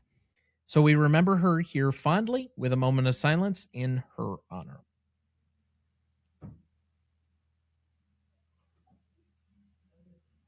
Thank you. All right, let's go to best funniest lines. My first one here, I have McMurphy. Jesus, I mean, you guys do nothing but complain about how you can't stand it in this place here, and you don't have the guts just to walk out? What do you think you are, for Christ's sake, crazy or something? Well, you're not. You're not. You're no crazier than the average asshole out walking around on the streets, and that's it. I purposely didn't prepare any because I did so many for Patton and made that episode way too long. I figured you guys would cover them all. So I'm just going to be cute and listen. Okay. Okay. McMurphy. After shock treatments. They was giving me 10,000 watts a day, you know, and I'm hot to trot. The next woman takes me on's going to light up like a pinball machine and pay off in silver dollars. McMurphy. Which one of you nuts has got any guts? McMurphy, in 1 week, I can put a bug so far up her ass, she doesn't know whether to shit or wind her wristwatch. McMurphy. Is that crazy enough for you? Want me to take a shit on the floor? Nurse Ratched. The best thing we can do is go on with our daily routine. McMurphy. Get out of my way, son. You're using my oxygen. I'm done. All right, well, I have several more here. McMurphy. But I tried, didn't I? God damn it, at least I did that. Cheswick. Rules? Piss on your fucking rules. McMurphy. What are you doing here? You ought to be out in a convertible bird dogging chicks and banging beaver. And finally, McMurphy. God damn it, Chief, you're about as big as a damn mountain. And I'm out. So let's move to the Stanley rubric here. Legacy is up first. This is a measure of two equal yet separate groups. The industry and the audience. How is the legacy of this film as shared between those two groups over the last 45 years? Again, this film is 50 years old. We subtract the first 5 years. So roughly from 1980 to today, what is the legacy of this film as shared between those two equal yet separate groups? Dad, would you like to start or should I? Go ahead. I think this is an easy 5. It appears on most major critics lists, at least of American films. I don't think it's appeared on the Sight and Sound unless it's on like the very long list of the Sight and Sound. But again, we've gone ad nauseum about our issues or complications with the Sight and Sound poll about being a little bit too highbrow at times about certain films and experimental stuff and things that are a little bit more out of touch with the average film goer. And so I think this is a 5 on the industry level, particularly because it's an often cited trivia answer, or at least one of 3, as a winner of the Big 5. On the public side of it, I think this is at least a well-known name recognition film. I think people have heard of it. I think for the most part, they know Jack Nicholson was in it. I don't think they could name a single other person that was in it, but obviously most people do know who Danny DeVito is. He's a cultural figure and icon yet. And to an extent, Christopher Lloyd is also that as well.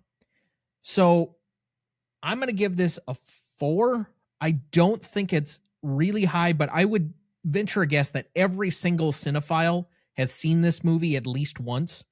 And I would be very surprised if at least a decent portion of the general audience or population has not also seen of or at least knows of roughly the film and its contents or its subject material. Even as old as it is, it's still in that sweet spot in the mid-70s where there are a lot of films from this era that people still watch because it's not quite old or classic yet for them.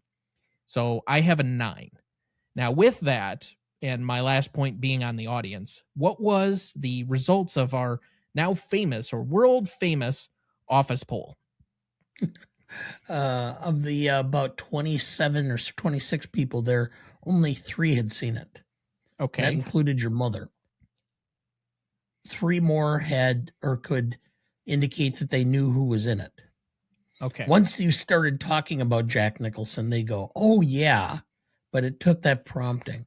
So it's about a quarter had heard of it, have some name recognition, and only about an 1/8 to a 9th of them have actually seen the movie. But okay. I agree with you completely on the industry. I don't have anything else to add. For the public, for the reason that I don't think this is as popular or as well known as you have indicated, or I would normally give this a 3.5.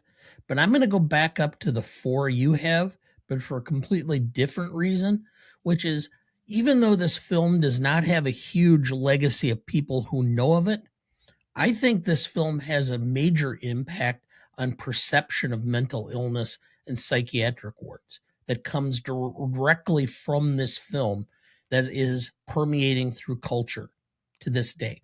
Electroshock therapy, lobotomies, institutionalized without due process, all that stuff comes into play. So even though it's not as a direct component, I'm going to give it a half point up, and I'm going to agree with your 9. So we come to our last respondent for the moment. So what's the view from the desert? So actually, I think that, Tom, your initial arguments are spot on, and industry, it's a 5. Absolutely. There's no argument there. This is one of the winners of the big 5, right? And it's people are constantly trying to chase that, and they can't get it. And so this is kind of the goal. This is the goal. Audience, I also agree, not as many people are going to know the nuances of the film. Absolutely, they're going to know it's Jack Nicholson. May probably not be able to name other people. This is actually Christopher Lloyd's, I think, debut on film. It's also Danny DeVito. I don't know if you know this. Danny DeVito played that character on Broadway, actually. So he originated that role and then played it in the film. But I also have to agree with Dana that it has a different impact on the audience beyond just name recognition as a film. And maybe that belongs more in the impact and significance score. But I think because not everybody's going to be able to name everyone in the movie, they're not going to be able to name the director necessarily, right? They'll be like, yes, that's the Jack Nicholson movie, but Miloš Forman doesn't carry the same weight as, say, Christopher Nolan or Steven Spielberg or Stanley Kubrick, to name a couple of other directors from this awards year. So I would also say this is a 4, so total of 9 as well. Okay, so then that's a 9 average between the 3 of us. Not much math to do on a consistent score line. Now, just for a slight deviation on this, and the fact that other films are chasing the big 5 and don't quite get there, we've had a couple of interesting record moments in the last few years. Anora winning 4 Oscars for the same person in a single night. That's obviously its own record. I know Oppenheimer had quite a number of Oscars and nominations for its haul. Everything Everywhere All at Once is probably the closest you're going to get in a modern era to a big 5 sweep, because it won both supporting awards. It won lead actress, director, screenplay, and best picture, which you could say is actually a arguably harder feat to pull off. But I would also argue that, based on my own definition that I've been carrying for a while, which again is basically you have to have one scene from that character's perspective at some point during the film, and they have to have appeared in 50% of the film. I would argue that Louise Fletcher was in the wrong category in being in lead actress. And I would also argue from the same standpoint that Hannibal Lecter was also not anything more than a supporting character in The Silence of the Lambs. So even though they did technically win the big 5, I would say the only one truly that has won the big 5 is It Happened One Night. But that's just me. I think that that's compelling evidence, right? Absolutely. It's when what is the total amount of minutes that Anthony Hopkins is on screen? I think it's like 12 or 13, something like that. Right. But it is such an icon. So you can argue both sides, right?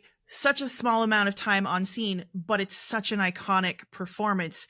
You can't separate that performance out of the movie, or you can't separate that movie from the performance, right? None of the other stuff works if he's not giving that performance, right?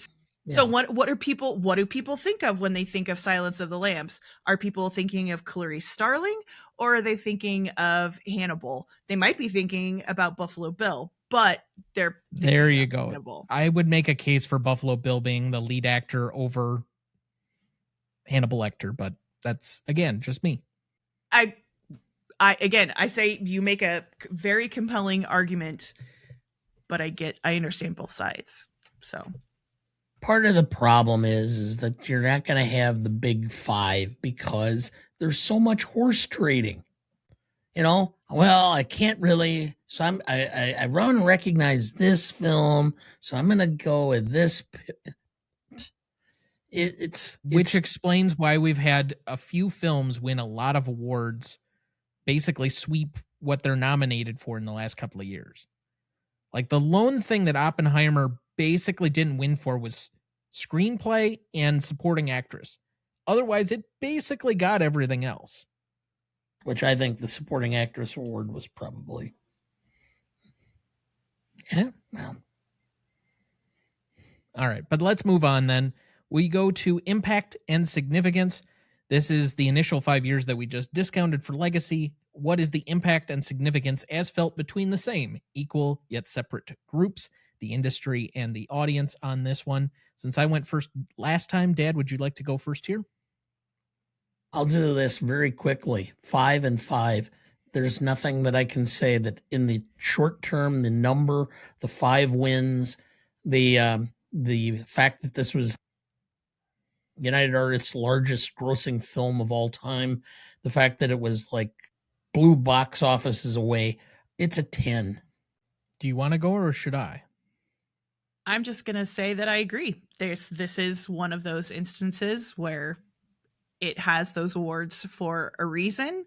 The immediate response to this film, even in Jaws' blockbuster year, and there's so many other good movies that year too, but the expectation was that Jaws was going to win everything or be nominated for everything. And then here came this picture almost out of nowhere, but it's not out of nowhere because it's such a powerhouse. And I think that you would be hard pressed to find someone who saw this in the immediate moment who wasn't deeply affected by it. Again, my dad showed me this film not because he loves it, but because he thought it was an important thing because he saw it and it affected him.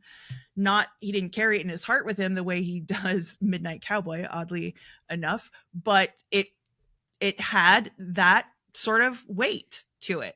So people who saw it at the time were absolutely into it, and it was something new and different, and it wasn't just a popcorn film. All right. I have no disagreement on the 5. And this might be me nitpicking a little bit, but I had a 4.5 on the audience. And it's really only because the 5s, particularly in the 70s, for audience, The Godfather, Jaws, Star Wars are just so culturally pervasive that it's really hard to put it quite on that pedestal. Even as good as the movie is, as much money as it made, I'm having a hard time. So did either of you want to quibble with me, or you're okay with me sitting at that just slight ding on it? It's your opinion, no matter how warped or unsupported it may be. Honestly, Okay. I think you're making excellent arguments. That's absolutely something that I didn't consider, right? Is the other movies that were going on at the time, but not just that year, right? In that time frame. So yeah.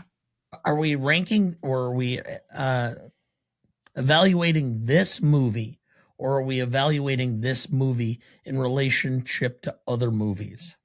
If that's the case, then our rubric has been skewed and screwed up for a long time. No, because I've consistently brought this up that there are certain other movies, depending on the character, that I set as my template for what is a 10 and what is a 0 or a 1 or certain other things. What is the midway point? And I have these in my head when I'm trying to grade these, because I do measure these against each other a little bit. It's not that I'm saying take all the 260 some films that we've discussed, some multiple times, and trying to weigh it in between all of those. But where is my template for each of these, and where would I say it fits into that overall narrative or role? I've done that repeatedly. I've compared movies, and I've said that as much during the course of the show.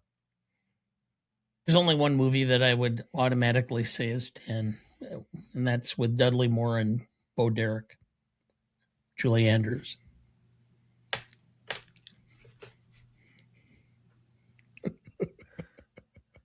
Okay, I'm missing whatever the joke is, but that's all right. It's probably funnier that I don't get it.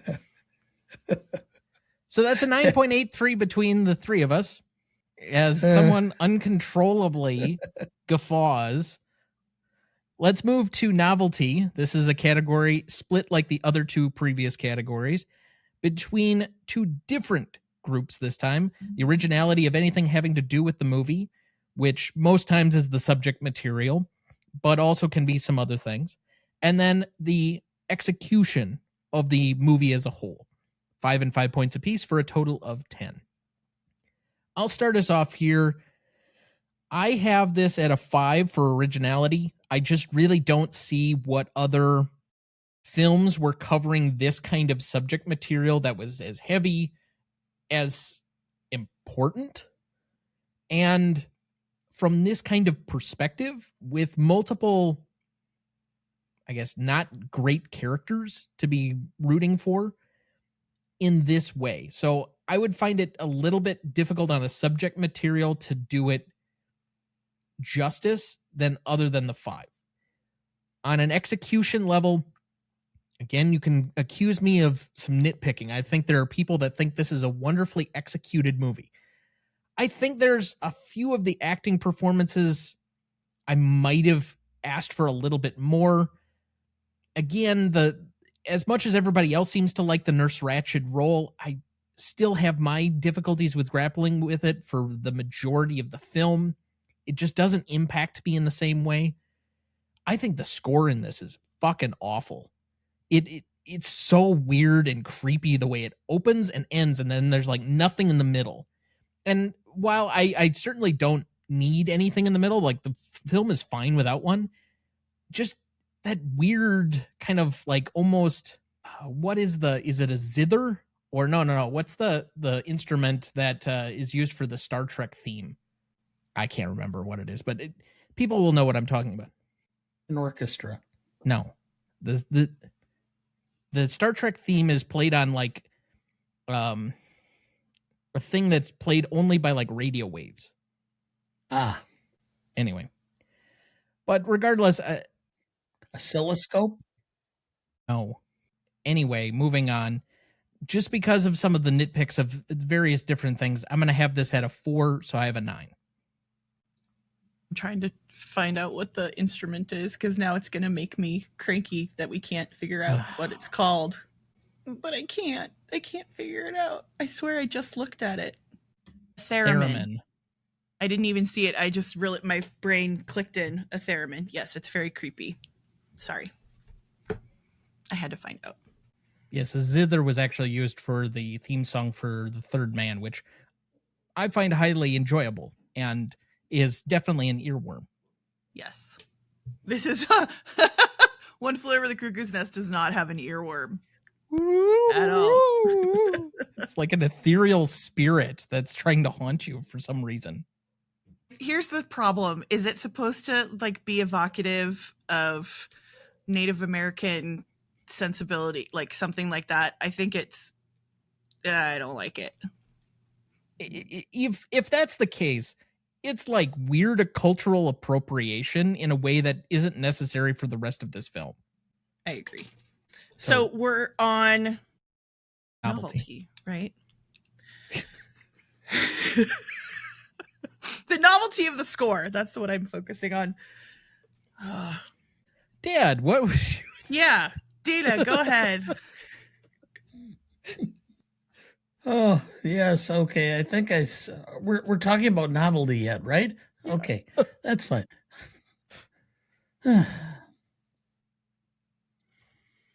Originality is a 5 because there's just nothing else. I mean, I just Googled, mental health or mental ward films. This is the first one that came up. There's tons after, but this is the first. Execution. I have two problems with this film. One is, as if you noted, the score is abysmal. There's nothing about it that's helping in the overall value of the film. The other is that we have character development of the sub characters, and then it happens in the middle, and then it just kind of stops. And we're like, we have no idea what ends up happening to any of these people. We don't know whether there's continued growth with, other than Babbitt, who's dead, we really don't know much. So those are the two things. It's a very minor point, but it's enough for me to go to a 4.4, or excuse me, a 4.5 for that. So I'm at a 9.5 overall. The other two films that I can think of as having at least scenes or a component being in a mental institution that I just recall off the top of my head is one we'll be discussing next week in The Lost Weekend, where he is committed like overnight to basically dry out in a mental ward, and then he like has this psychotic break about a bat and mice. So we'll get to that here in a second. But I mean, again, that's a small portion of the film overall, and it's not completely showing the rawness and the reality of a mental institution. It's trying to over exemplify the nature of what that is, somewhat for a reactionary point of view of that movie. The other one is Random Harvest, but that's again in a relation. Like, I think any of the mental institutions were somehow combined as you needed to go through some traumatic experience like war, and that's how it was connected. It was not just people in general being in a mental institution. So I think that there is another film, and it's Girl Interrupted. It's like the girls' version of One Flew Over the Cuckoo's Nest, and it's how Angelina Jolie got her Oscar, etc., etc. And so it's essentially trying to be this film. It's also a period piece, but it doesn't. It's a good film. I've never fawned over it the way lots of people have. I think because I think this film, One Flew Over the Cuckoo's Nest, has way more to say about the industry and way more to say about the risks for patients. So therefore, in terms of novelty and original stuff like that, I think this one gets, for me, a 10 across the board, because I think everything is trying to emulate this film, and they are never gonna be able to reach it if they do a remake. No, but they're still not going to be able to do it. And more modern takes on this era, I don't think they necessarily have anything new to say that aren't told in this film. So 10 for me. So that's a 9.5 average between the three of us. That also worked out very well. Let's go to classicness. This is basically whether or not the film has aged well, was it ahead of its time, anything like that. Now, we do start at a slightly higher midpoint or baseline of a 6 on this one, because it's easier to take points off for how many things in the modern era just do not age well than it is necessarily to add points on for being ahead of its time. Most films are not necessarily thinking in that regard. So as such, this category requires a consistent amount of nuance. So we turn to our senior nuance correspondent, Dana. So when I'm looking this film up, and I'm just thought process had dawned on me as to how much this film impacted mental health treatment in the United States. And I just Googled it. Mental health treatment, One Flew Over the Cuckoo's Nest.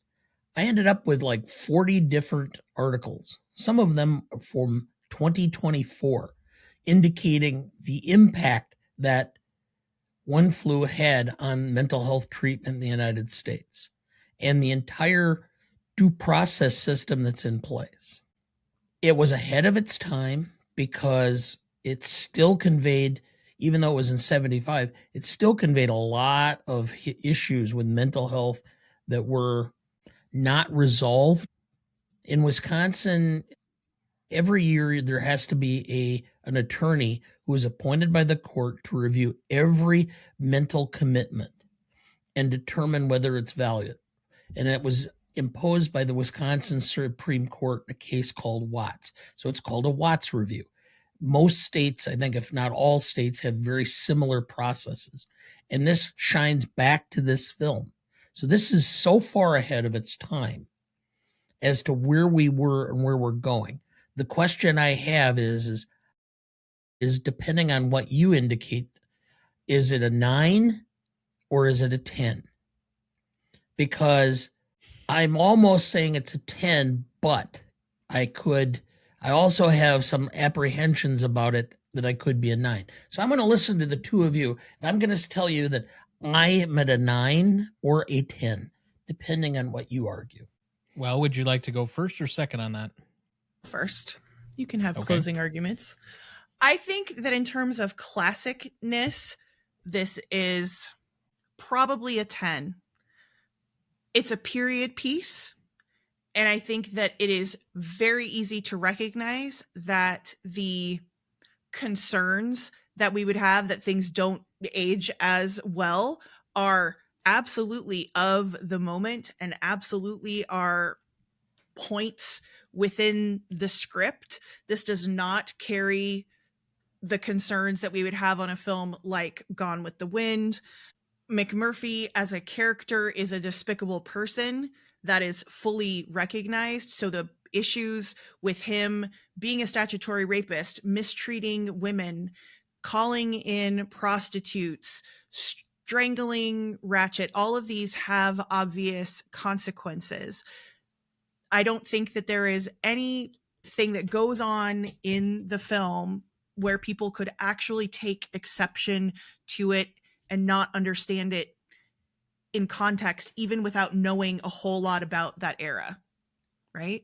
So it would be a waste of time to say it doesn't hold up. The story absolutely holds up. The characters hold up because, as Dana already pointed out, this movie created the possibility to change laws, to change the way that we view mental health, the way that we view these facilities for positive progress.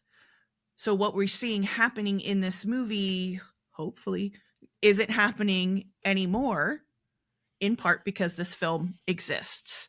Therefore, horrible lobotomies not happening, electroshock therapy not as common. All of these things have changed.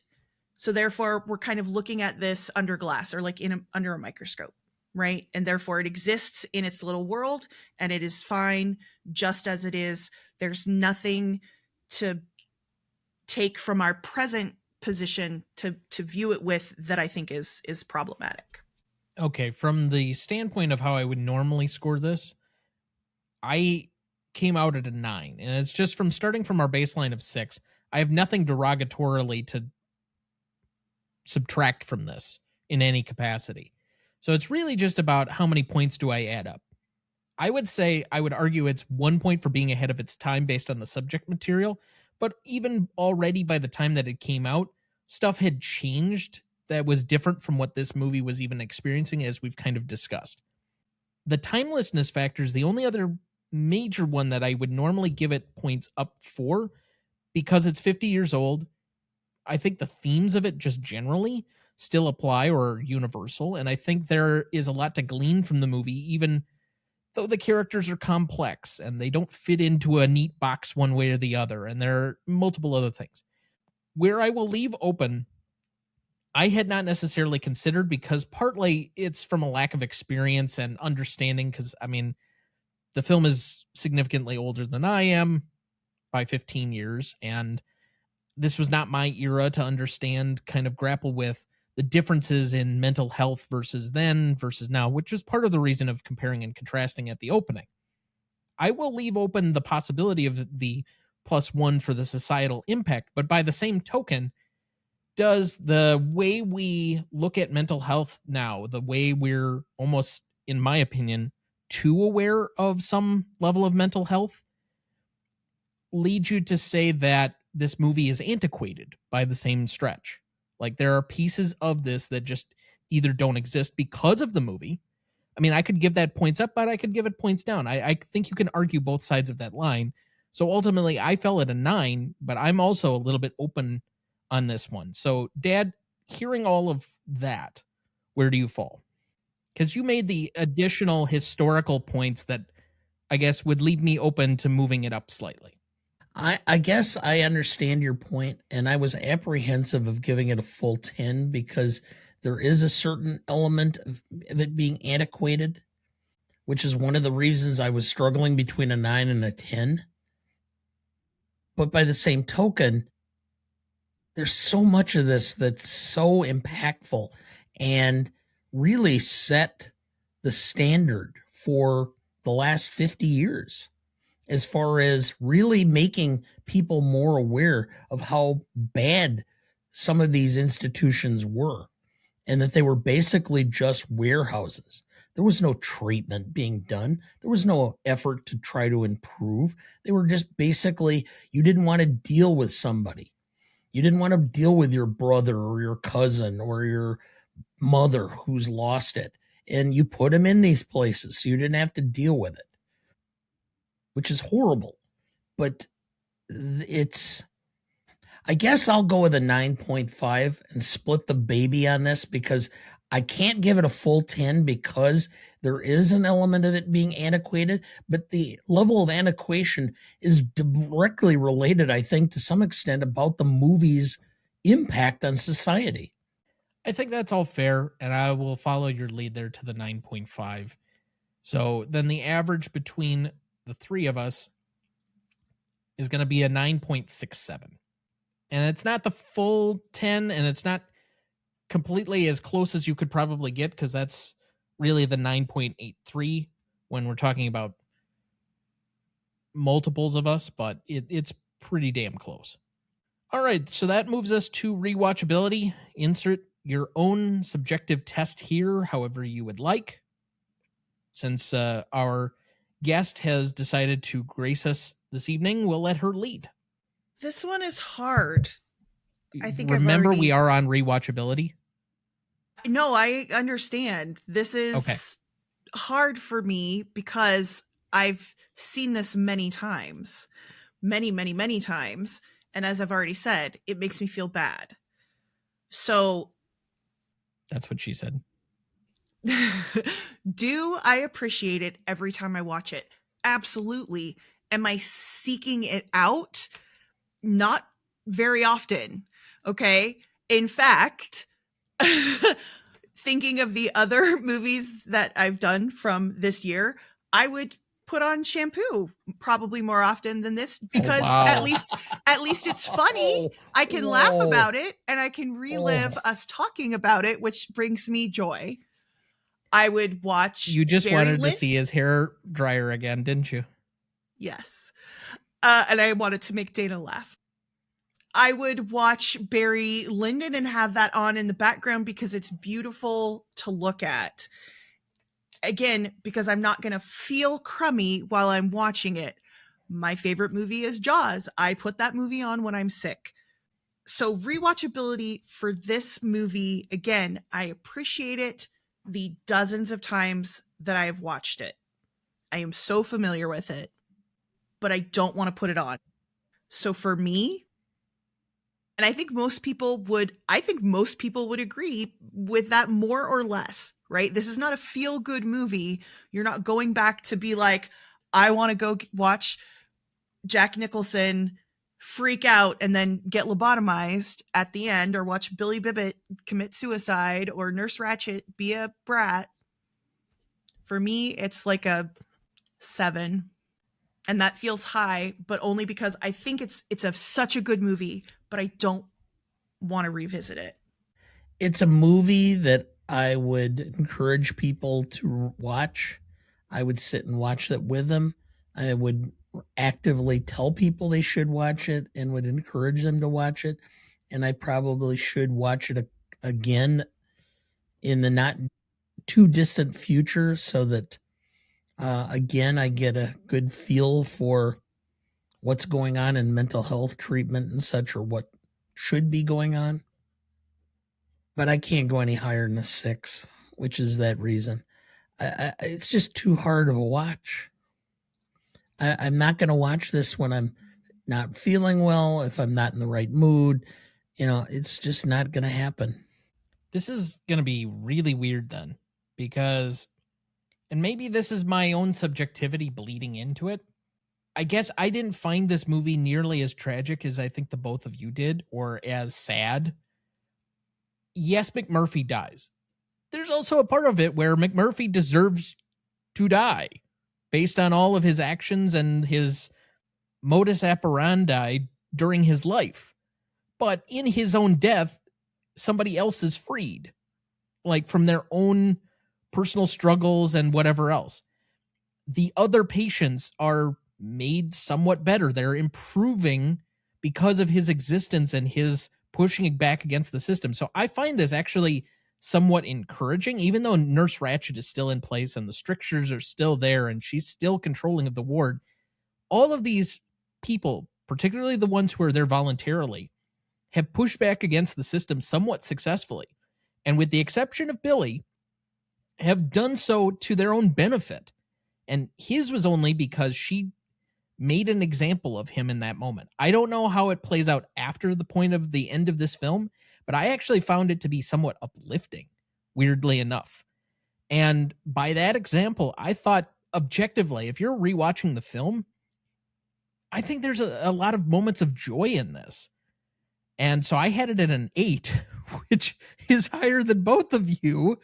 And I'm like, maybe I'm misreading how the public would view this, because my point in trying to set the objective baseline on this has always been to try and say why people wouldn't enjoy this. But there's a reason it also made a lot of money. Like, even as dour and difficult a subject material it is, that's the one thing you could say about a lot of 70s movies. They were about something, but they were also entertaining. And it's one of the rare times where you had the meeting of both. So I guess making a lot of money makes a difference. So Transformer movies are automatically quality. How do you get that from what I said? Okay. So I have a question for you. Do you think McMurphy is like a Christ figure in that sense, because his sacrifice saves everyone else? Spoken like an English teacher. Exactly. No, I don't find him to be a Christ-like figure, because ultimately he did not willingly sacrifice himself. The question I have is the sequel should be One Cuckoo Flew Into the Nest, which is the congressional investigation, or the legislative investigation. We have one suicide, we have a homicide, we have an escapee, and very few people ever getting better and getting discharged. That just calls for a post-Watergate investigation by a bunch of reporters and legislators in Oregon. My thought was always like, how many people in this, how many characters end up in jail, right? So if McMurphy doesn't actually get lobotomized, right, he's going to end up in jail. Turkle's going to end up in jail. Probably Nurse Ratched at some point, because she's going to be found to be negligent or something. Probably the orderlies, maybe Billy Bibbit, because he has sex with someone who shows up. The prostitutes are going to jail. The people who let them onto the boat are going to jail. It's just everybody's in jail. You're judging this by the time that it came out, not when the movie actually happened. And this is 1962 or 1963, Dad. And by that extension, it's pre-Watergate and during the Camelot era, where things weren't nearly quite as where you're cynical. sneaking Marilyn Monroe into the White House. Yeah, got it. So I don't find that to be likely to have happened. Anyway, so that's a 7 average between the three of us and our lowest category of the night. Because for audience score on this one, we had a 91% for Google users and a 96 for Rotten Tomato users for a 9.35. Part of the reason that I also thought an 8 might be a little bit more warranted. It seems like people like and enjoy this movie. I don't know about rewatching it multiple times, but maybe. But regardless, just a quick recap here. For Legacy, we had a 9. For Impact and Significance, we had a 9.83. For Novelty, we had a 9.5. For Classicness, we had a 9.67. For Rewatchability, we had a 7. And for Audience Score, we had a 9.35, giving us a final total of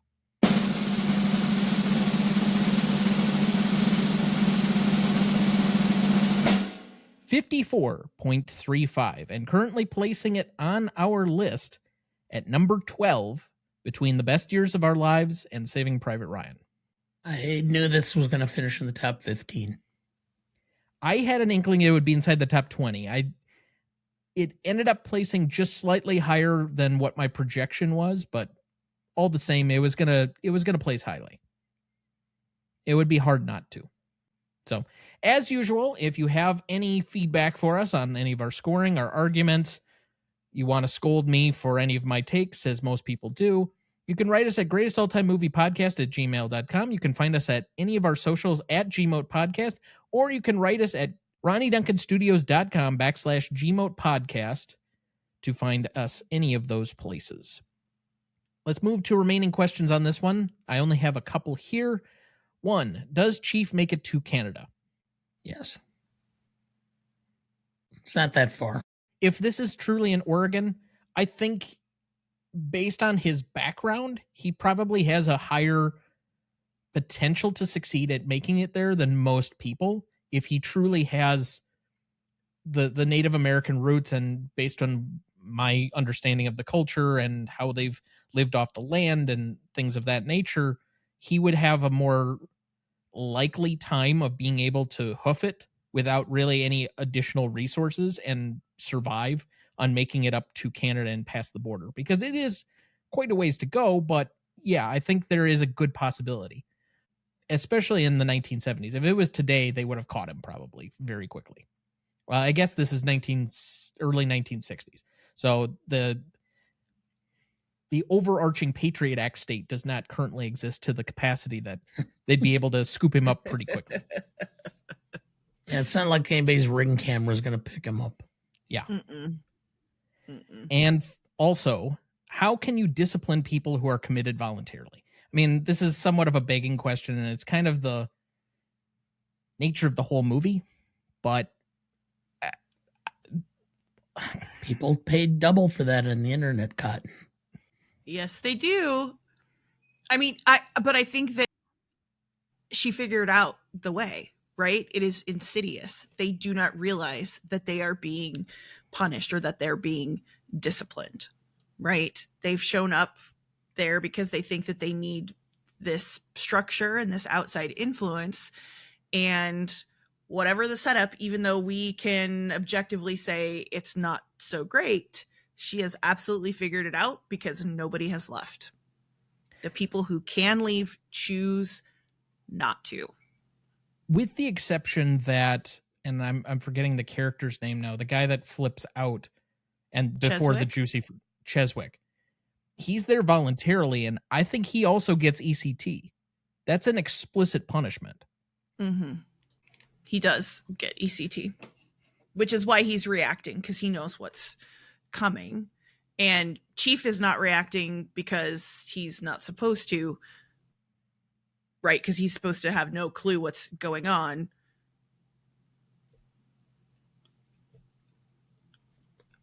Jack Nicholson, I don't know why I forgot his name, Mac. Whoa, I was going to say, did you go silent there for a moment? Whoa, yeah. Yeah, well, I almost thought you were having a seizure, but that's yeah, okay. I fully had no clue what his name is. I'm picturing him in my head. And so we're on remaining questions, by the way. Yes, but his character doesn't know what's going on, right? So Cheswick is freaking out because he fully he fully knows. So yes, it is a punishment, but again, he's there willing. And he doesn't say, actually, I would like to check out right now, be in a very calm way. No, he's screaming and yelling because he ultimately would know that that's his punishment, right? And it is going to ultimately calm him down. So here's my question. Knowing now that the book is told from the chief's point of view, how do you think the story would change if it was told from his point of view? Would you be interested in seeing that version or a different take on it? Well, Kesey originally started the screenplay and did it in the first person. And then they said, no, we don't want that. And it kind of ended. But I don't know. I think it would be a very different film. I'm not sure it would come across in any way close to this. I think if you really leaned into whether this stuff was actually happening or not, and into the more horrific elements of mental health, you could create a very different type of movie that may go under a different name or whatever, but basically is based on the same subject material. You could even somewhat modernize it and cut some things and do some things. But yes, I would be interested because I think it puts a different complete tone and perspective on the movie and would change changing the point of view from McMurphy to Chief changes dramatically how the audience is going to see this film. Again, I think this is a much more enjoyable film because we get to be the audience perspective of the rabble rouser, the guy who pushes back against authority, the counterculture that gets to put up the finger to the man in this movie. And that's very intentional in 1975. But if you change it to Chief, who is part of an institutional, like, he's a Native American. There is no question in the history of this country that there is institutional racism and structures put around to keep Native Americans poor and downtrodden and whatever else separate from the rest of America. We have done a demonstrable disservice to our Native American population that I don't think anybody would be proud of if they knew exactly what happened. So from changing that to his perspective and all of the other things you could bring up as a part of that, that brings in the ghosts and the institutional structures, and you make it confusing and more abstract as to what actually is going on, kind of like the book. I think it could be a vastly good thriller, but it's a completely different movie. So any other remaining questions? All right. So with that, I want to thank our guest for being back with us yet again for her 6th time. She will be back with us again in February for, do you even remember? Nope. Is Dracula. Oh! Yay, Dracula. I forgot. We planned that so long ago. But go ahead and remind everybody what you're working on and where they can find you. Yeah, so I am Sara Shea from Shea Cinema. You can find me on Instagram and Threads at Shea Cinema. Do a podcast with my father in the same way that this show is, and we are chronologically watching every single film nominated for the Academy Award for Best Picture. We are in the middle of the 6th Academy Awards right now in 1933. We just had a giant long episode on King Kong that came out not because it was nominated for Best Picture, but because it's such an iconic film that we had to cover it. That's it. And all of your various guest appearances that Yes. We slated earlier in the show. Yep. But where can they find you? At Shea Cinema on Instagram and Threads and Spotify and any other streaming platform as well. All right, sounds good. Dad, any final thoughts for the week? I the only thing I will say is that I started watching the Netflix show, a 4-part series, Death by Lightning. Of course you would. Well, it's based on... It's catnip for Dana.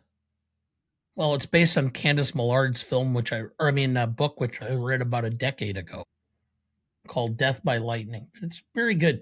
Matthew McFadden plays Charles Guiteau, the murderer assassin of James Garfield, which is played by Michael Shannon. Bradley Whitford is also in it.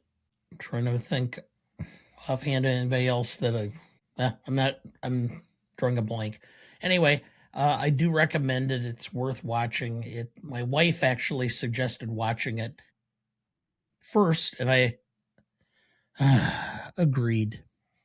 But she loves the Gilded Age, and so it kind of presents life in the 1880s and the way America was at that point in time. So anyway, I thought it was well worth watching, and I thought the performances were good. I still have a hard time listening McFadden do a real interview when he's not talking like an American. You mean Tom Wamsgans? Oh, Yes. that's Mr. Darcy. Shut your mouth. Sure. Yeah. Anyway, as for me, I did get through at least a few TV shows that I'm slowly catching up with as I've had to drop off from any number of shows, and certain other ones you pick up and certain other ones you put down and whatever. But the new Chad Powers show is very funny. I enjoyed the 6 episodes. I'm looking forward to a second season. Glenn Powell doing a TV show about this stuttering buffoon wearing makeup to pose as an athlete and second chances. Okay. It's funny, but I'm kind of curious with how much his star power has blown up now recently, and now with The Running Man coming out that I will be seeing next weekend with or without my dad. He said he wants to go, but I'm going regardless. I said I was going. I know, but we'll see yet. Anyway, I'm curious to see why he would want to do a TV show in the middle of this. And yes, I know it's only like 6 episodes, but it's a long movie, so it's very easy to do. But, there was a movie like this that came out in the 80s, John Hughes movie called Soul Man, about a kid in blackface in order to get into college because he couldn't get in as himself. Just saying. If you want to be really offended, go watch that film. Have you watched Paradise? It's like a 8 episode thing. So House of Dynamite, everybody's talking about, which is, the nuclear war movie. And it's like a science fiction dystopian series. It's got James Marsden in it. And I can't think of his name. He's so amazing. Yeah. Sterling K. Brown. It's like 8 episodes and it deals with literally the same thing. Just people are living underground, and watched that and loved that one too. It's very good. I also did catch up, or I'm in the middle of the most recent season of Loot, which is one of these like veterans of The Office and of Parks and Recreation created another TV show that's available on Apple TV, and it's a fine enough show. It's easy, digestible background watching about superfluous characters and them trying to make their way in the world. It's fun and it's light. I also, again, another one of my weird guilty pleasures, because I'm not like a hardened television viewer per se, but Mayor of Kingstown, for some reason, I've watched every season of that show. I look forward when it comes back. I'm really running out of opportunities to defend Jeremy Renner. I mean, I know a lot of people hate him, and now he's got yet another new allegation as of like yesterday. So it makes me a little bit apprehensive. But that being said, I mean, the show's pretty good. So I guess I look forward to Landman. That doesn't have any complicated figures in it. Okay. But that's coming out, I think, about a week from today. Will be the first episode of season 2 for that. But otherwise, I did get to a couple of early entrants from 1957 the last 2 days or so. So, Dad, you will be pleasantly surprised that I finally watched a film that you said you almost put into your top 50. The Sweet Smell of Success. I love that film. I will be on the 1957 version of the Revisionist Almanac next fall, and so I got a little bit of a jump start because my sister was here, wanted to watch something, but she couldn't choose what she wanted, so she said for me to pick, and I just basically okayed that and Funny Face with her. So I got a jump start on my prep for that. But otherwise, I enjoyed both of those films for various different reasons. I will say I was much more actively watching The Sweet Smell of Success. That was a little bit more engaging. I got bored at times with Funny Face. Yeah. And the age difference in a way that in the 50s it doesn't always seem as bad. 58-year-old Fred Astaire being in love with a 28-year-old Audrey Hepburn, it was very noticeable. But isn't everybody in love with Audrey Hepburn? Can you blame him? It's Audrey Hepburn. Yes. Being generally in love, absolutely. Her being in love with him back, unless she's got some severe daddy issues. I mean, I've heard some women like really want to date older and like older, but that might be a little even extreme for today's standards. Yeah. So, that being said, that'll do it for us this week. Thank you for listening. Don't wipe it away, Nat. Let me have my little vicious circle. You know, the circle is the perfect geometric figure. No end, no beginning. Next week, for our 288th episode, we welcome back Kieran B. of the Best Picture cast to discuss another Best Picture winner in The Lost Weekend from 1945, celebrating its 80th anniversary. Written and directed by Billy Wilder with Charles Brackett. Cinematography by John F. Seitz. Music by Miklos Rosa. Editing by Don Harrison. Starring Ray Milland, Jane Wyman, and Philip Terry. You won't want to miss that one, so watch ahead of the show by searching the Real Good app to find where it's streaming for you. That's REELGOOD. Please like, follow, rate, and review, or whatever on whichever platform you have so that more can join in on our fun. You can also email the show at RonnieDuncanStudios.com or at GreatestAllTimeMoviePodcast@gmail.com, or find us on YouTube, Instagram, Twitter, Letterboxd, or TikTok at the handle @GmailPodcast. Greatest Movie of All Time is a production of Ryan Duncan Studios. Our show is mixed, edited, and written by Thomas Duncan. Our music is thanks to Purple Planet Music. Our distributor is Captivate FM. Our technical provider is Riverside FM.